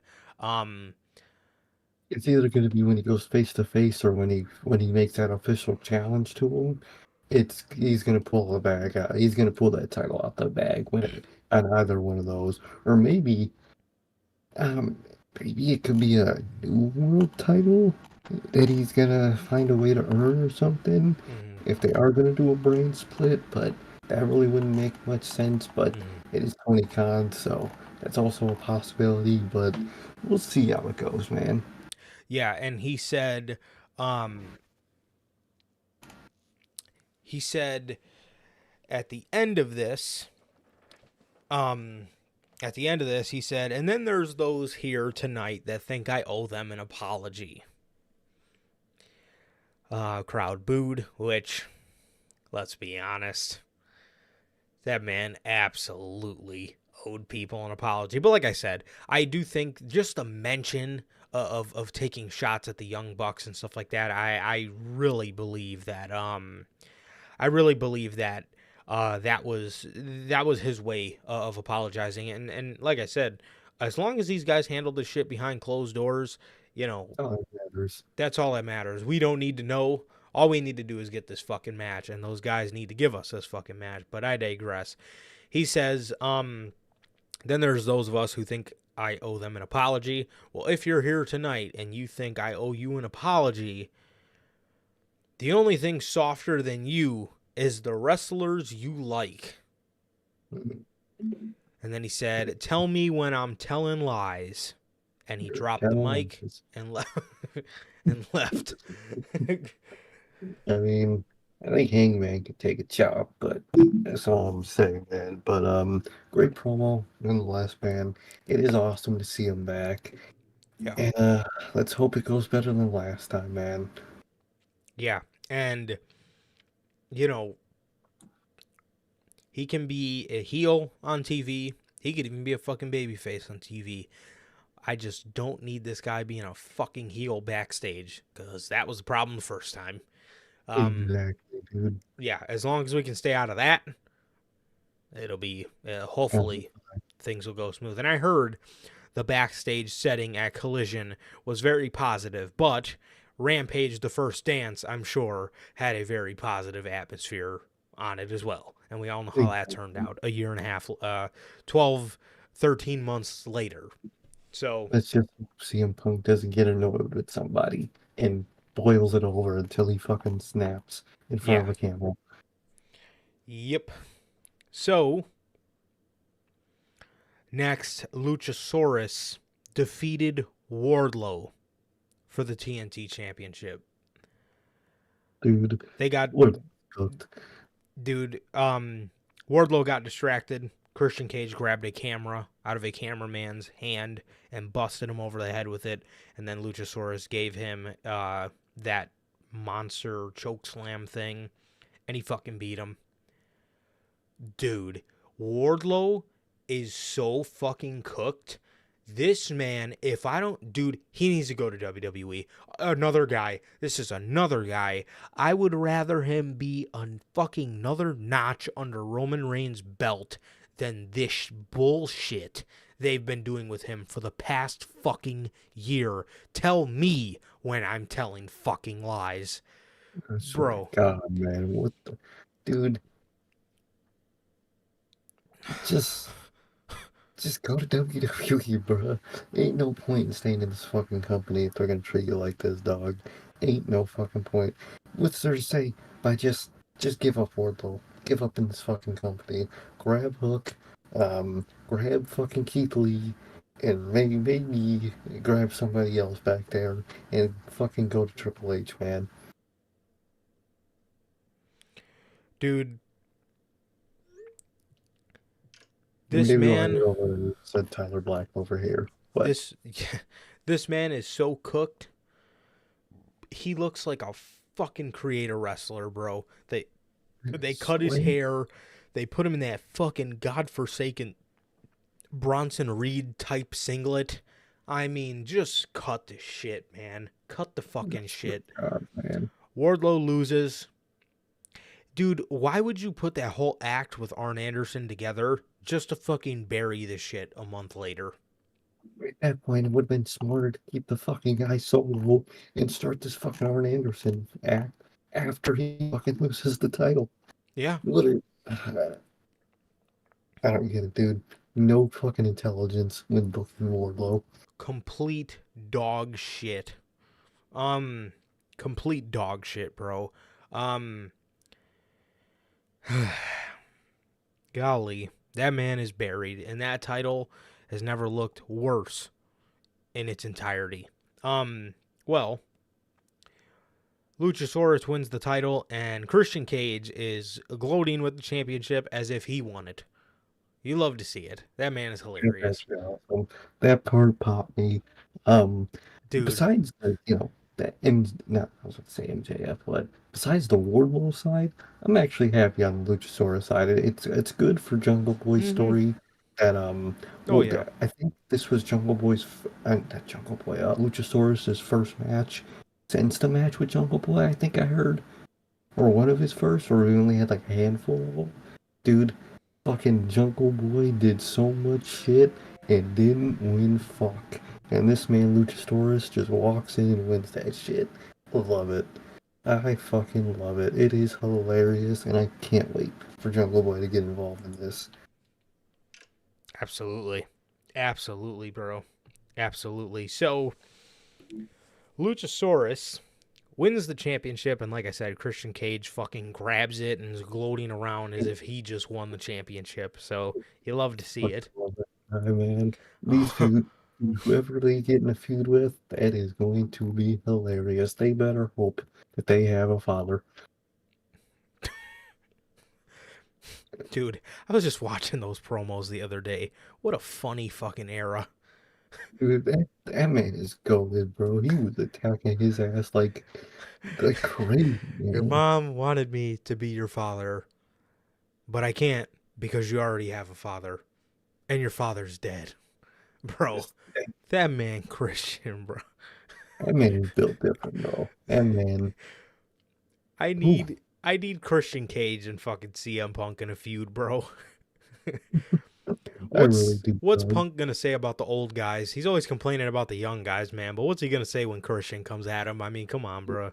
You can't say nothing to Christian, bro. This man gonna come at his ass.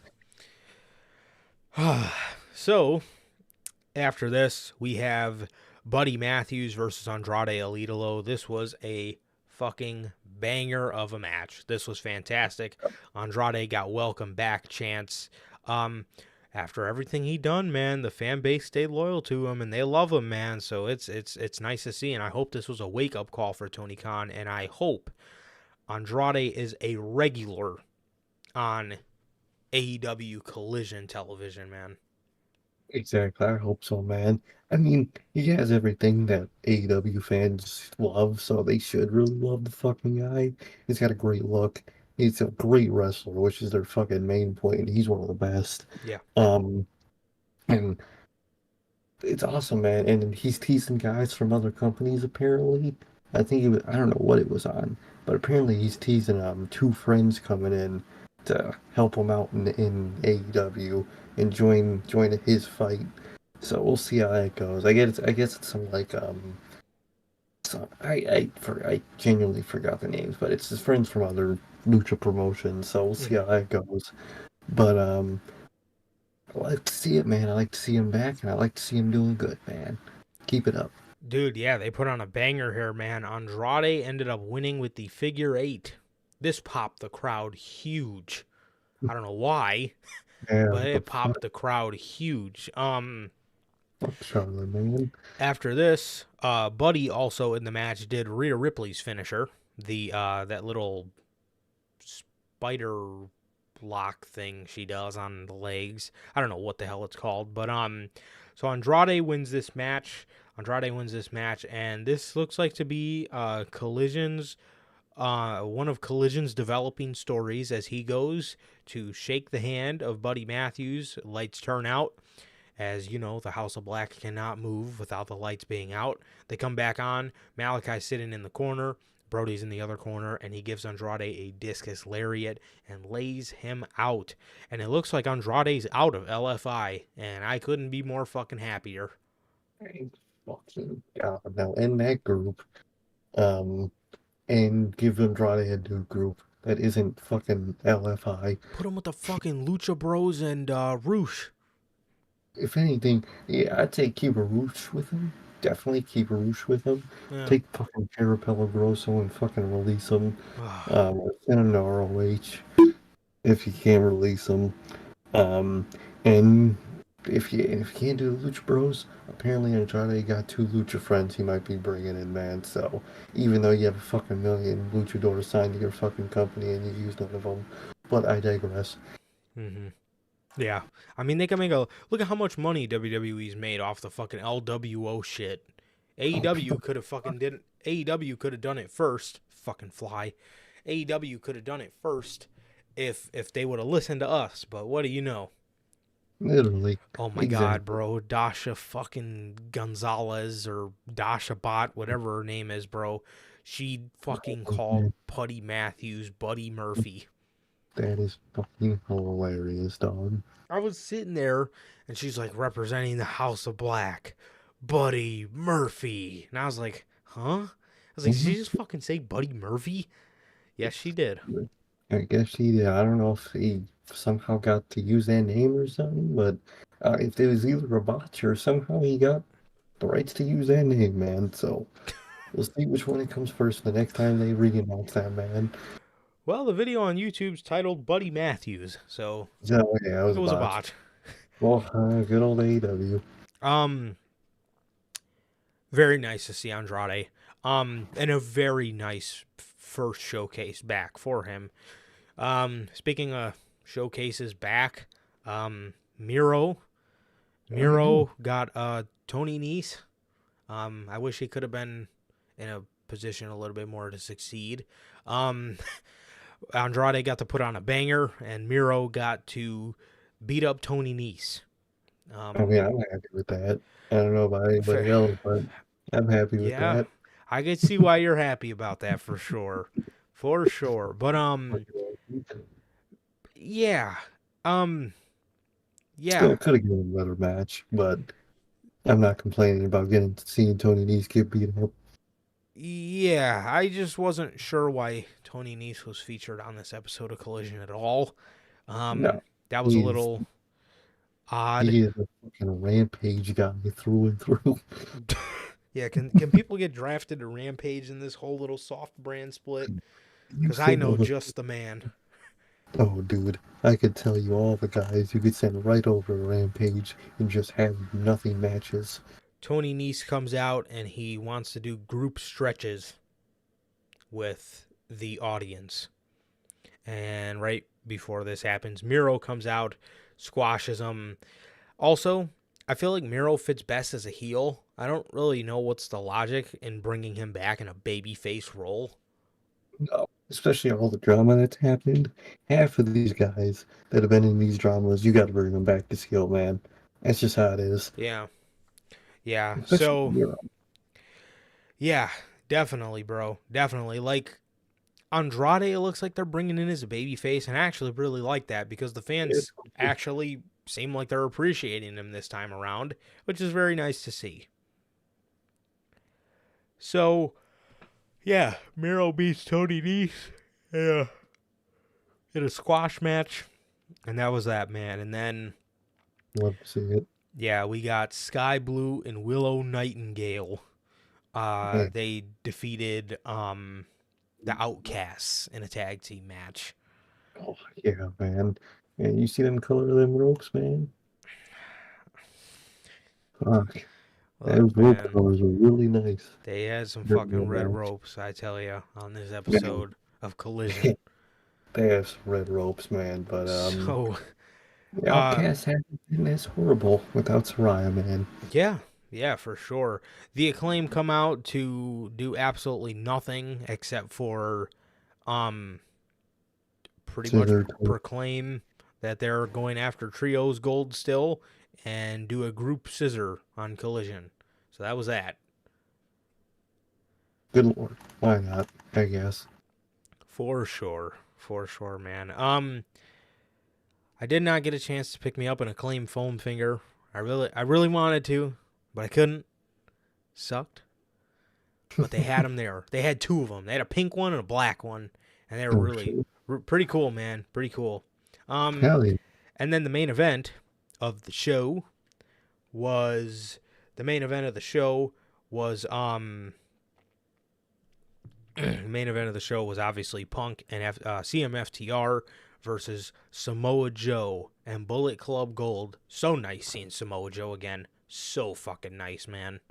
Oh, hell yeah, man. That shit is awesome, man. I'm so glad seeing him back. Yeah, this match was very good, man. This match was very good. Punk was obviously, a little limited in the match. He had like probably 3 tag-ins, and they gave him a large chunk of time. Chicago Phil ended up winning. They pinned Juice. They hit him with the Shatter Machine into the GTS, and that was it, man. And Samoa Joe was pretty pissed after the match, man. He was throwing chairs, and him and CM Punk had a holy shit moment when those two stepped in the ring with each other, man. It's been some years, and it was very cool to see them back in the ring together, man. Hell yeah, man. Great for those two that got to be in the ring together again, man. And you love to see it, man. You really do. For sure. And that was the night of Collision. CM Punk and all those guys sent the crowd home. Well, some of the crowd home. I had to sit there and watch Ring of Honor for another 2 hours, but I digress. And yeah, that was that, man. That was that. It was really, really nice, man. It was really nice. It was a really nice show and a really nice event to go to and spend Father's Day doing, man. So real cool, man. Real cool. I enjoyed the shit out of myself for sure. Oh yeah, man. That's really awesome, man. Glad it was a good show, man. And let's hope it improves, man. Let's hope it improves. Well, let's hope it stays consistent, because Rampage, that shit started off great. And it fucking fell off fast, man. And I don't think Collision will have the same path, man, but 20 count, man, you never know.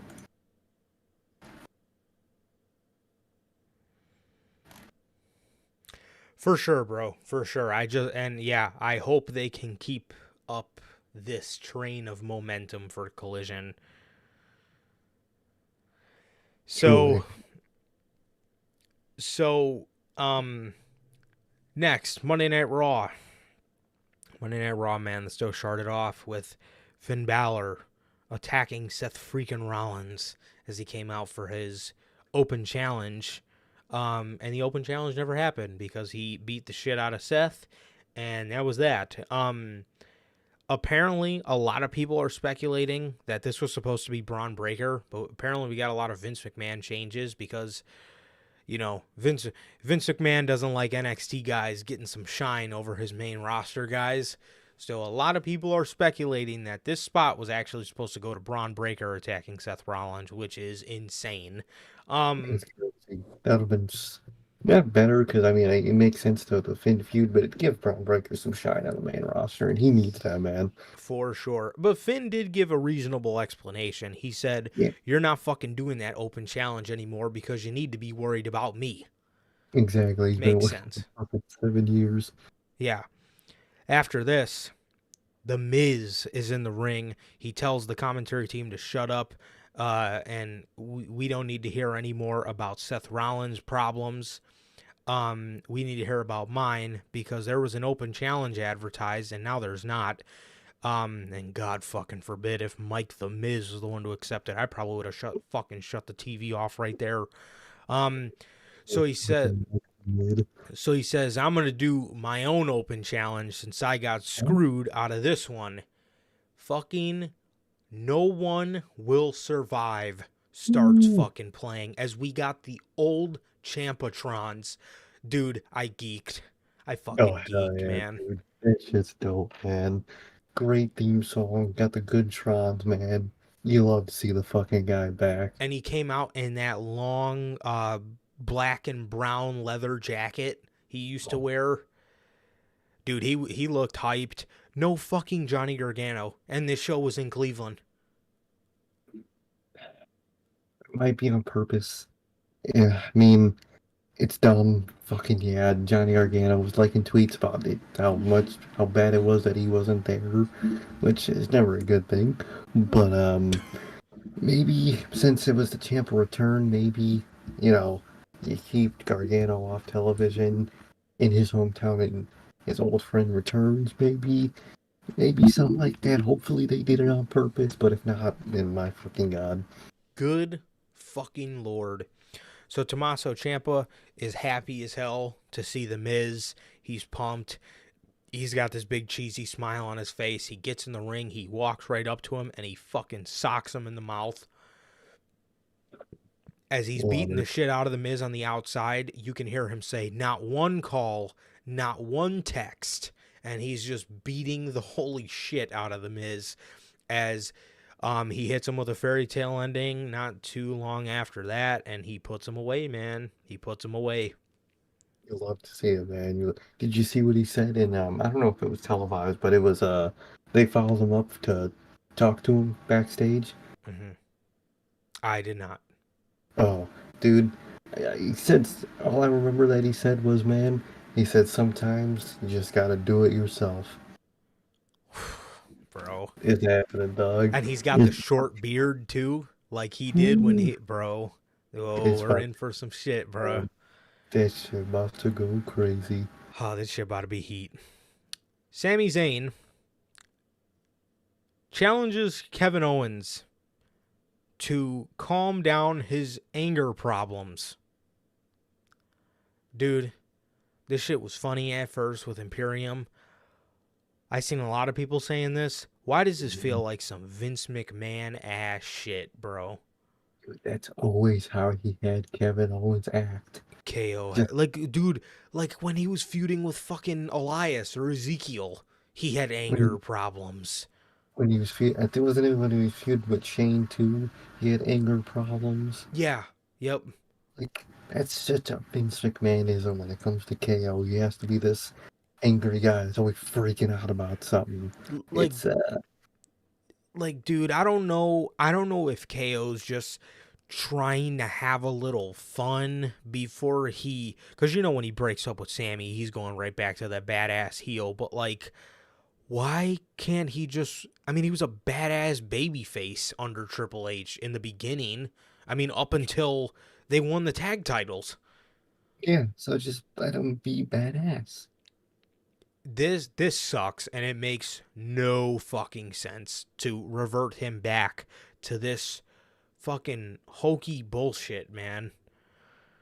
I really hate it. That's a Vince McMahonism if I ever fucking seen one. Yeah, very bad. Very bad. And then through the night, we just got these little backstages of Kevin Owens trying not to snap and holding back his anger. Like, what the fuck? He started fucking yelling at Matt Riddle because Matt Riddle was asking them if they like a certain kind of movie. Like, who the fuck would start snapping on somebody over that? Exactly. Didn't he snap on a guy for like spilling water on him or something? I think that was one of the ones he resisted. Ugh, he went to snap on him, but he was like, "It's all right, it's all right." Like, dude, what is this fucking garbage, bro? Dude, why are you making this fucking Vince, man? Dude, fucking Vince McMahonisms up the ass, bro. Indusher Go into share. defeated Shelton Benjamin and Cedric Alexander again. Golly, what happened to my Hurt Business? Down in the dumps, apparently. They really gave up on that shit. Didn't they I swear they gave up on a Hurt Business reunion like 3 times now. Yeah, They did and where the fucking heel reunions, but you can't do what you want. Yeah, and where the fuck is my Sanity reunion as well? Golly. Come on. But fucking Eric Young's back there probably walking the halls like he was doing his entrance. Oh my god. He got released, man. Come on. Dude, yeah. So Indusher defeats Cedric and Shelton in a squash match. Caden Carter and Katata Chance defeat Chelsea Green and Sonya Deville. Dude, also Samantha Irvin, bro, the way she announced Chelsea Green's name, Chelsea Green, bro, dude, oh my god, it sounded fucking horrendous. So, golly, Logan Paul. So you know how Triple H had this match with like the next stars in it? Yeah. Well, they just had to fucking go ahead and add Logan Paul to the Money in the Bank ladder match.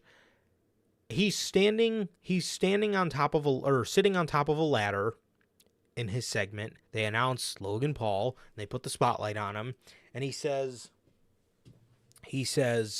I'm back, and it's so awesome to be back in Cleveland. Some of the greatest people were born here. Jerry Lawler, LeBron James, me. He talked about, I would like to hear fucking Johnny Gargano's name in there. Why the fuck isn't Johnny Gargano in the ladder match? Yeah, dude, fuck fucking Logan Paul. Put Gargano in that shit. What the fuck? What are you doing, bro? What are you doing with these guys, man? Dude, imagine if it was an 8-man instead, and Johnny Gargano already had a spot, and they were making it the last spot tonight, and maybe it was The Miz versus someone mysterious, and that's when Ciampa comes out, man, and he's in that match, and we get those two in the same match again. Like, dude, we got fucking Nakamura in a ladder match. Yeah, like, dude, Nakamura's pointless at this point. Who cares about him? Fucking just put people we care about at this point. He feels bland as fuck ever since he came back. He really does, man. He might as well just stay his ass over there in Japan. Might as well have. Dude, yeah, I don't know why you didn't put Bronson Reed again. Bronson Reed has been showing these motherfuckers how good he is, and they still have yet to put him in anything of fucking importance. Instead, why didn't you do Nakamura, replace Bronson Reed with Nakamura, and those last two spots to make it a fucking 8-man, Gargano and Ciampa, like Sir K just said. Come on, dude. That would be fucking perfect, man. That'd be a perfect fucking match. And it fits the narrative because nobody has been a world champion in that match. Exactly. None of them. And you got inner people beefs that could fuck them over for winning the thing. LA Knight doesn't really have a beef with anybody in this match. That's his opportunity to fucking steal it. Yes. Bronson Reed doesn't like Gargano. Ciampa's probably secretly right now doesn't like Gargano. You got good shit, man. JT, neither, bro. He's not hurt, and he wasn't in catering. Apparently, he just wasn't at the show in Cleveland. They just didn't have him show up. What the fuck? Probably a 30 or 45-minute drive from this man's house, and they just told him to stay home. Good Lord. So Logan Paul says this Money in the Bank match is missing some star power. Yeah, dumbass. That's the fucking point. And that's why I'm loving it. Exactly. That's why I don't want your ass in that fucking match. I told your ass. Come on. Dude, fucking Logan Paul says, so I made a quick call to some executives, and I'm the seventh man.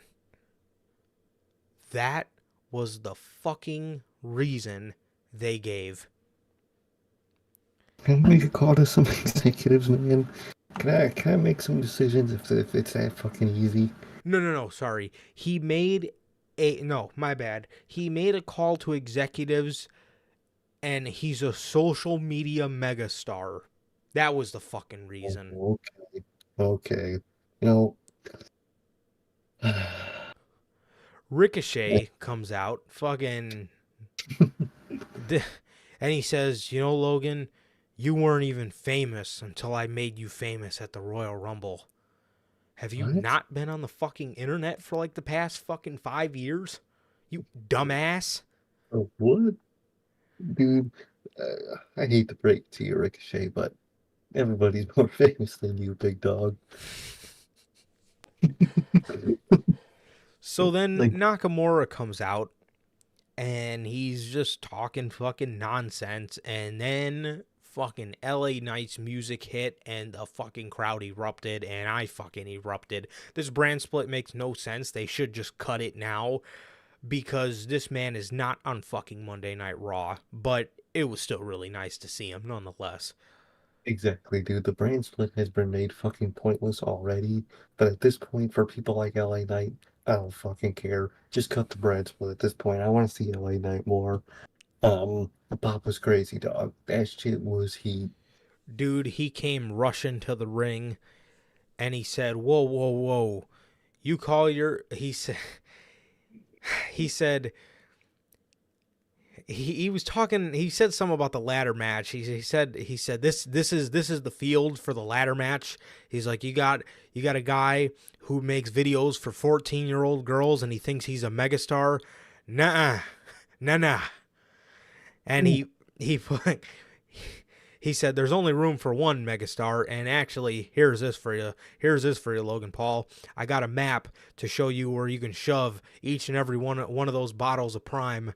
Yeah. Love Fucking, it, dog. and he said that briefcase is only made for one man. And he said, and after I grab it at Money in the Bank, that one I'm gonna have everybody saying, and he didn't say a fucking word. He just moved his fingers. And LA Knight, and the crowd said it, it, and he ended it with a yeah.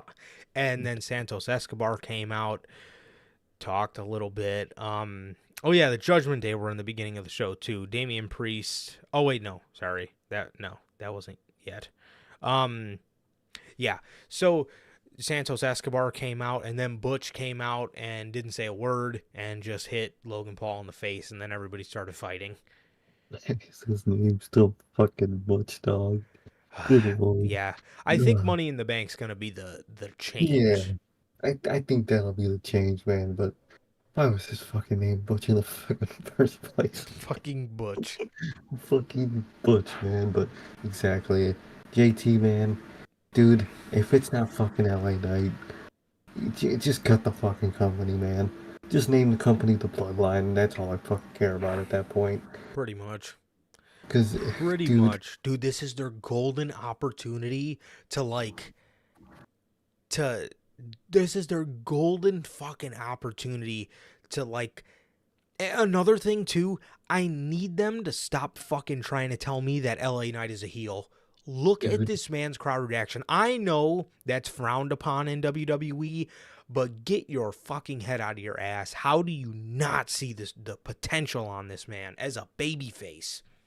exactly. I don't give a fuck about what's okay or not, dog. Yes, man, they love this man. I love this man. Make this man a fucking baby face. Ain't no point in him I being here at this point. I loved him as a babyface on NXT.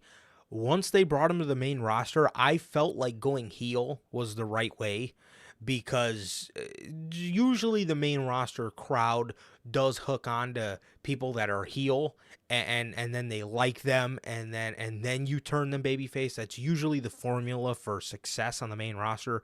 As soon as he got called up, I knew that going heel would be the right way at first, and that feud with Bray Wyatt showed you Perfect. exactly why I was correct. But now is the time where we're done with the Bray Wyatt feud. You should have transitioned him into a babyface after that if you didn't have any babyfaces left that you thought would be intriguing for him to face as a heel, which obviously they didn't. So they should have turned him fucking babyface, and I'm sick of these motherfuckers trying to tell me that LA Knight is a heel. I know you want him to cash in on Seth, but fucking he doesn't have to be the most white meat baby face on the planet. Literally, just because I know it's WWE, and I know they might not know this, just because someone's babyface doesn't mean they have to be a fucking Boy Scout. They could Yeah. be just a guy that's willing to do what he needs to do. Look at back in NXT, Johnny Gargano. Was he overall a babyface? Yeah. Did he do some fucked up shit to feel what he did was right at the end? Yeah. He was technically heel for a little bit. Yeah. That's because he was so babyface he became heel. He pulled it off. And LA Knight is the guy to pull that off again, man. I don't care, man. Make this man. And you had the perfect excuse after Wyatt, too. Not excuse, but path. I mean, the whole thing with Wyatt has been anybody he faces, they change afterwards. Yeah. They either go heel or face or get a whole new gimmick. You had your fucking claws there. You fought Bray Wyatt. Come on, man. But turn this man babyface, man. If he doesn't win that fucking briefcase, I don't fucking want it, because there still is that rumor I heard that they're gonna take somebody out of the match to make it even, to replace them essentially. Take Nakamura the fuck out of there. Yeah. And dude, oh man, and the rumors were actually where it might very well be LA Knight, and that would be one of the biggest mistakes this company has ever fucking made.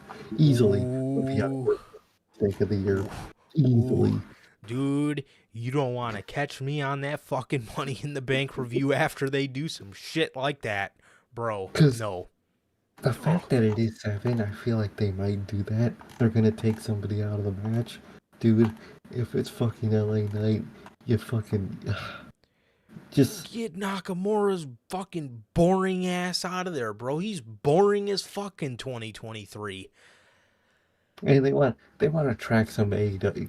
Triple H, he wants to attract some AEW fans, and they fucking love Nakamura, and they wish, he wasn't trapped in WWE, and he was like in New Japan or something. Dude. So that's the reason they've been using Nakamura so much, is because it can attract some AEW fans, and Triple H, that's his fucking dream right there.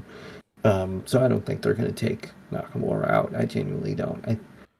But sadly, somehow in this fucked up world, LA Knight would be one of the more likely options. Dude, if you're taking anybody, get fucking Shinsuke fucking Nakamura the fuck out of there, bro. Dude, that man is boring as fuck nowadays. And I love Nakamura, and I hate that it's come to this. I feel nothing when I see him. Oh, dude, I swear to God, I don't feel a feeling in my body. Not even like sadness. Just nothing. I could see that too, because Vince does not want that man LA Knight anywhere near a world championship. No, God, he's over on his own, man. That's the worst thing you could commit, this fucking company. Yep. Oh, fucking dude, if they're taking anybody, it needs to never be LA Knight. That is the winner of this match. Exactly, man. Exactly. Shinsuke Nakamura. Golly, fucking guy makes me want to go to sleep nowadays. Dude, people don't even sing his theme song anymore. He's so fucking boring. Dude, literally, nobody fucking cares. And I hate that I'm saying that, because I loved Nakamura. Dude, if fucking 17, 18 us was hearing us right now, we would be pissed. But it's sad. It's the sad truth. Who fucking cares about Shinsuke? The truth fucking hurts, man. It really does. Matt Riddle defeated Ludwig Kaiser And then Gunther and Kaiser jumped his ass after the match, and Sammy and KO were nowhere to be found. The Alpha Academy lost to the Viking Raiders. They were teaching Maxine how to suplex Valhalla, and she did it, and Otis was too busy celebrating, and Gable, who was putting on a fucking clinic in this match, lost the match. Look at that. 2 weeks in a row. Same two people in a match. Who's that seem like? Swear to God. God, if that ain't some more isms of certain people. Rhea Ripley is facing Natalya. She was supposed to face Natalya.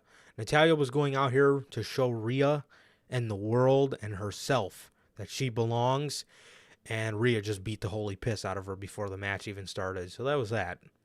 Yeah, there you go. I will say, she was selling the hell out that fucking, about that fucking like bear hug shit. Yeah. She was flopping around. That shit was hilarious. No, that was Trish and Raquel.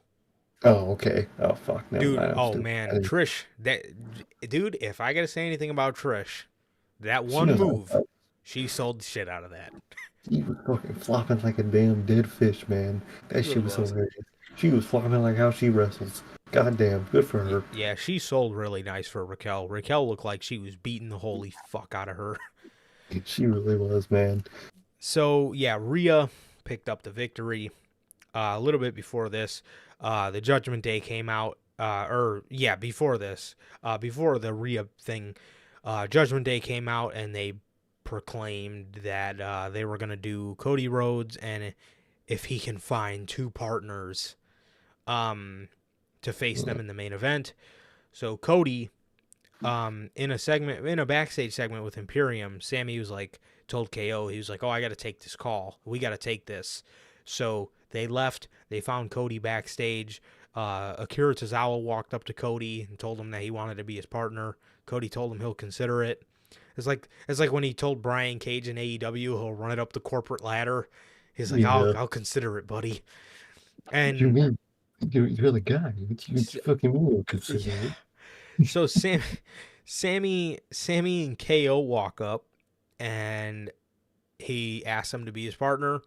And Sammy said, "You know what, dude, for what you did for us during WrestleMania season, if you got a problem with the Judgment Day, that means we got a problem with the Judgment Day too. We'll never forget what you did for us, and we'll be right here with you, even though you're a fucking loser." And and that was that.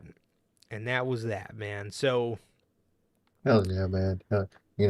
Maybe they could step it up. They could find 3 people. Judgment Day do have Rhea Ripley, man. Maybe he gets someone close to him that can fend off Rhea please Ripley. no. Dude, every fucking Raw, I see she's always tweeting about someone needs to step in front of her, or someone needs to stop her. I genuinely feel like they might bring her in to face Rhea Ripley. Kill Or at me. least in at least one segment or something. Dude, it's gonna fucking happen. Raquel, golly, that would be fucking horrible. Raquel Rodriguez and Trish Stratus were in a Money in the Bank qualifier. Raquel was beating the shit out of Trish Stratus until Becky Lynch came out to fend off Zoe Stark, and Trish came out while Bex was beating up Zoe, and she grabbed her by her hair. Becky grabbed Trish by the hair and swung her up against the barricade, not even realizing that just got Raquel disqualified. And Trish is in the fucking ladder match. Becky was backstage, and Byron asked her why she did what she did, and she said, now it's a bad thing. I'm stuck in the ladder match with Zoe and Trish, or maybe it's not, because now I have them in a match with ladders. Either way, they were probably going to fucking cost you. So Exactly, no matter what.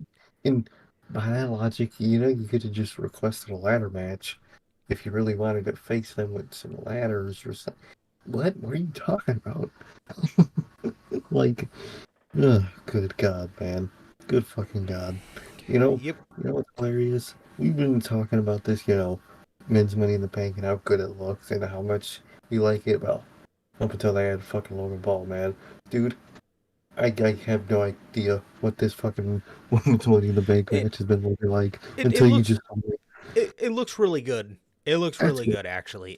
Well, Trish is in there now, but Yeah, before but Trish was added, it was Zoe, Bex, Io, Bailey. Um, there was another name I'm fucking forgetting. Golly, but yeah, it looks pretty good. It does look pretty good. Yeah, yeah, it looks solid, man. They got a lot of good names in there for sure. And that's then you add fucking Trish Stratus. So because I was gonna yay. say WWE has done nothing for me to learn about this fucking match and make No, me interested. I barely knew this shit was going on. Like holy fuck. Dude, we seen Braun Breaker in a backstage interview. Did not seem like Braun Breaker was talking at all. I don't know who told this man to talk like that, but How's he he talk? like just like with no bass in his voice. Like That's weird. you know how it was horrible as a babyface when he was just always sounding mad. But you know how that's one of Yeah, Braun's things. Like he always sounds pissed. he like pumps his chest and do that voice you do when you pump your chest and you're mad. Dude, Yeah, he was just talking normal.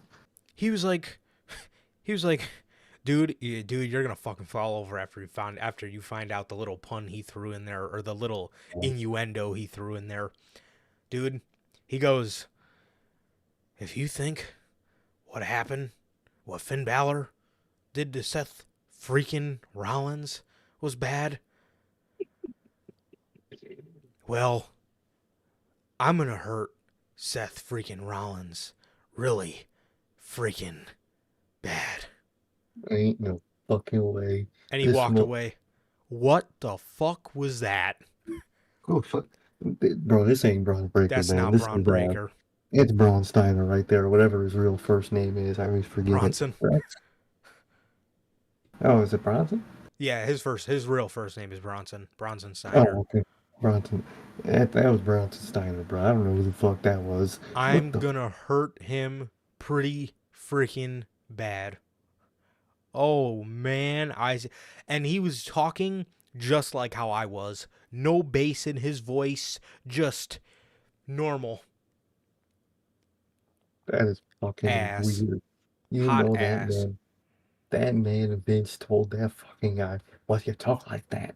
You, do you think Vince would love that fucking over exaggerated voice he does? Because that's the type of shit that Vince loves. Yeah, You know what larger I than mean? life. Yeah. Exactly. Can't you just feel the word bludgeon? Like No. fucking fucking Brody Lee, the fucking goat man. But you He get talking said with no. like love. Just said no. Like, oh, it's so weird that, and you know, it was Vince that told him to talk normal. He probably said or Hmm. something. That's so weird, man. I don't get it. That man Vince is a fucking mystery. Yeah. That's Um. weird. Yeah. Really weird. Really fucking weird. Not fucking Bronson Reed versus fucking Shinsuke Nakamura. Dude, Ricochet, Zesty Rick was ringside. Rick, Fucking oh my god. fucking Zesty Rick was on commentary. Dude, Bronson Reed, Ricochet tried to get involved. Bronson Reed fucking took care of him and Nakamura. He made these two look like dipshits. Put this man in the fucking ladder match for Christ's sake. I was gonna say that makes him look even worse because why the fuck is he not in that fucking ladder match? Good lord. Yeah, so that was that. And then for the last bit of Monday Night Raw, the little bit of storytelling that Triple H tried to get in there, he tried to continue the Judgment Day breakup story, even though clearly some plans got halted. I don't know why, and can only imagine who. They were in gorilla position, and Rhea Ripley, these two were being buddy-buddy all night, Damian Priest and Finn Balor, when they were doing their promo. Finn had his arm around Damian Priest, just being boys. Right before right before they all go out there, Rhea says, are you two okay? And then Finn goes, meh. And fucking Damian Priest goes, yeah, we're cool with each other. It's fucking Triple H and Vince backstage. Yeah, oh, 100%. It's like Triple H tried to fucking like fit a little something in there at the end, Yeah. but it really was given no time to like marinate.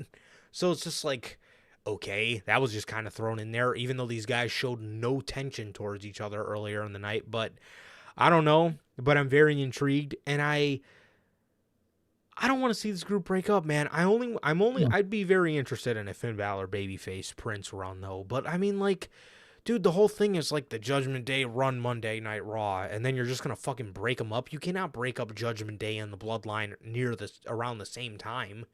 Oh, exactly. Then you got no fucking factions, and that's the most Vince McMahon thing of them all. I was just about to say that. Oh, dude, I'm dreading it, man. I don't know what they're doing with this, man. Yeah. But oh, let's hope it ends good, man. Because I don't think it will. Yeah, but what made this a little bit more interesting, and what really makes me think they're gonna go with Damian Priest leaving the group. Damian Priest took a stunner into a haluva kick into a crossroads to take the pin and lose tonight. So the Judgment Day lost in the main event, and yeah, Cody's still out here wrestling with a broken arm. Man, And yeah, who gives a shit about him anymore? Fucking dude, yeah. Yeah, Damian Priest, bro. Damian Priest took the loss, man, and the babyface team won. Dude, like, these main events have been good matches, but they have just been putting on Raw main events that I just don't really fucking care to see, man. weird, man. Wonder why? Because Cody isn't in a prominent story, and he like has to be the de facto main event of fucking Monday Night Raw, even though somehow he's like the least important person on Monday Night Raw. Yeah, And it's like, definitely. I get what you're trying to do, because I mean, should Cody Rhodes be the most important part of Raw? Oh yeah, is he? Fucking no. So, fucking focus on other people, man. I would rather see like Ciampa or something. Fucking Yeah. main event the fucking show. You know what I mean? 100%. 100%, bro. So that was Monday Night Raw. You know, it had its bright spots, but there were spots where, you know, I don't, and I hate doing this because I hate sounding like I just blame everything bad on Vince McMahon, but these There are was Vince some McMahonisms that you can't deny, man. I'm sorry. exactly. I know when it's Triple H doing stupid shit, and I know when it's some Vince McMahon shit, and that KO shit, that Judgment Day shit, where they didn't bring up any of the current storyline.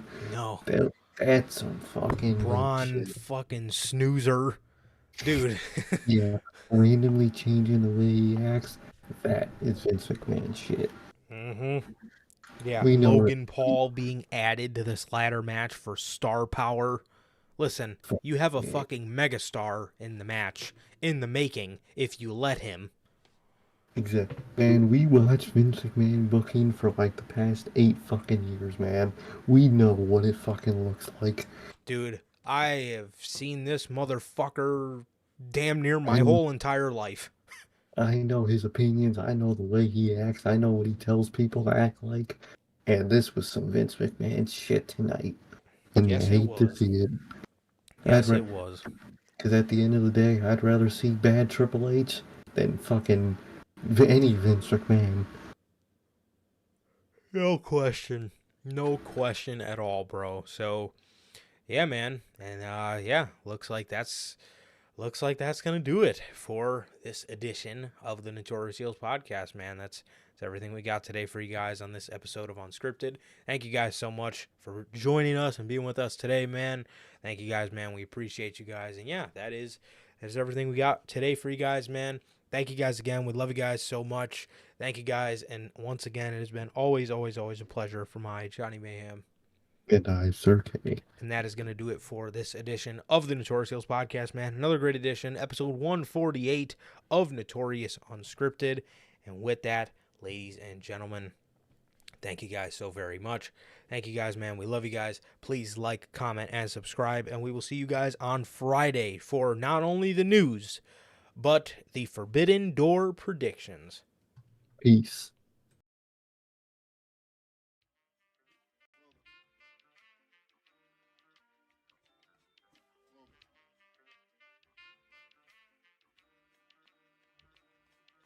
I used to get deals on the bitch.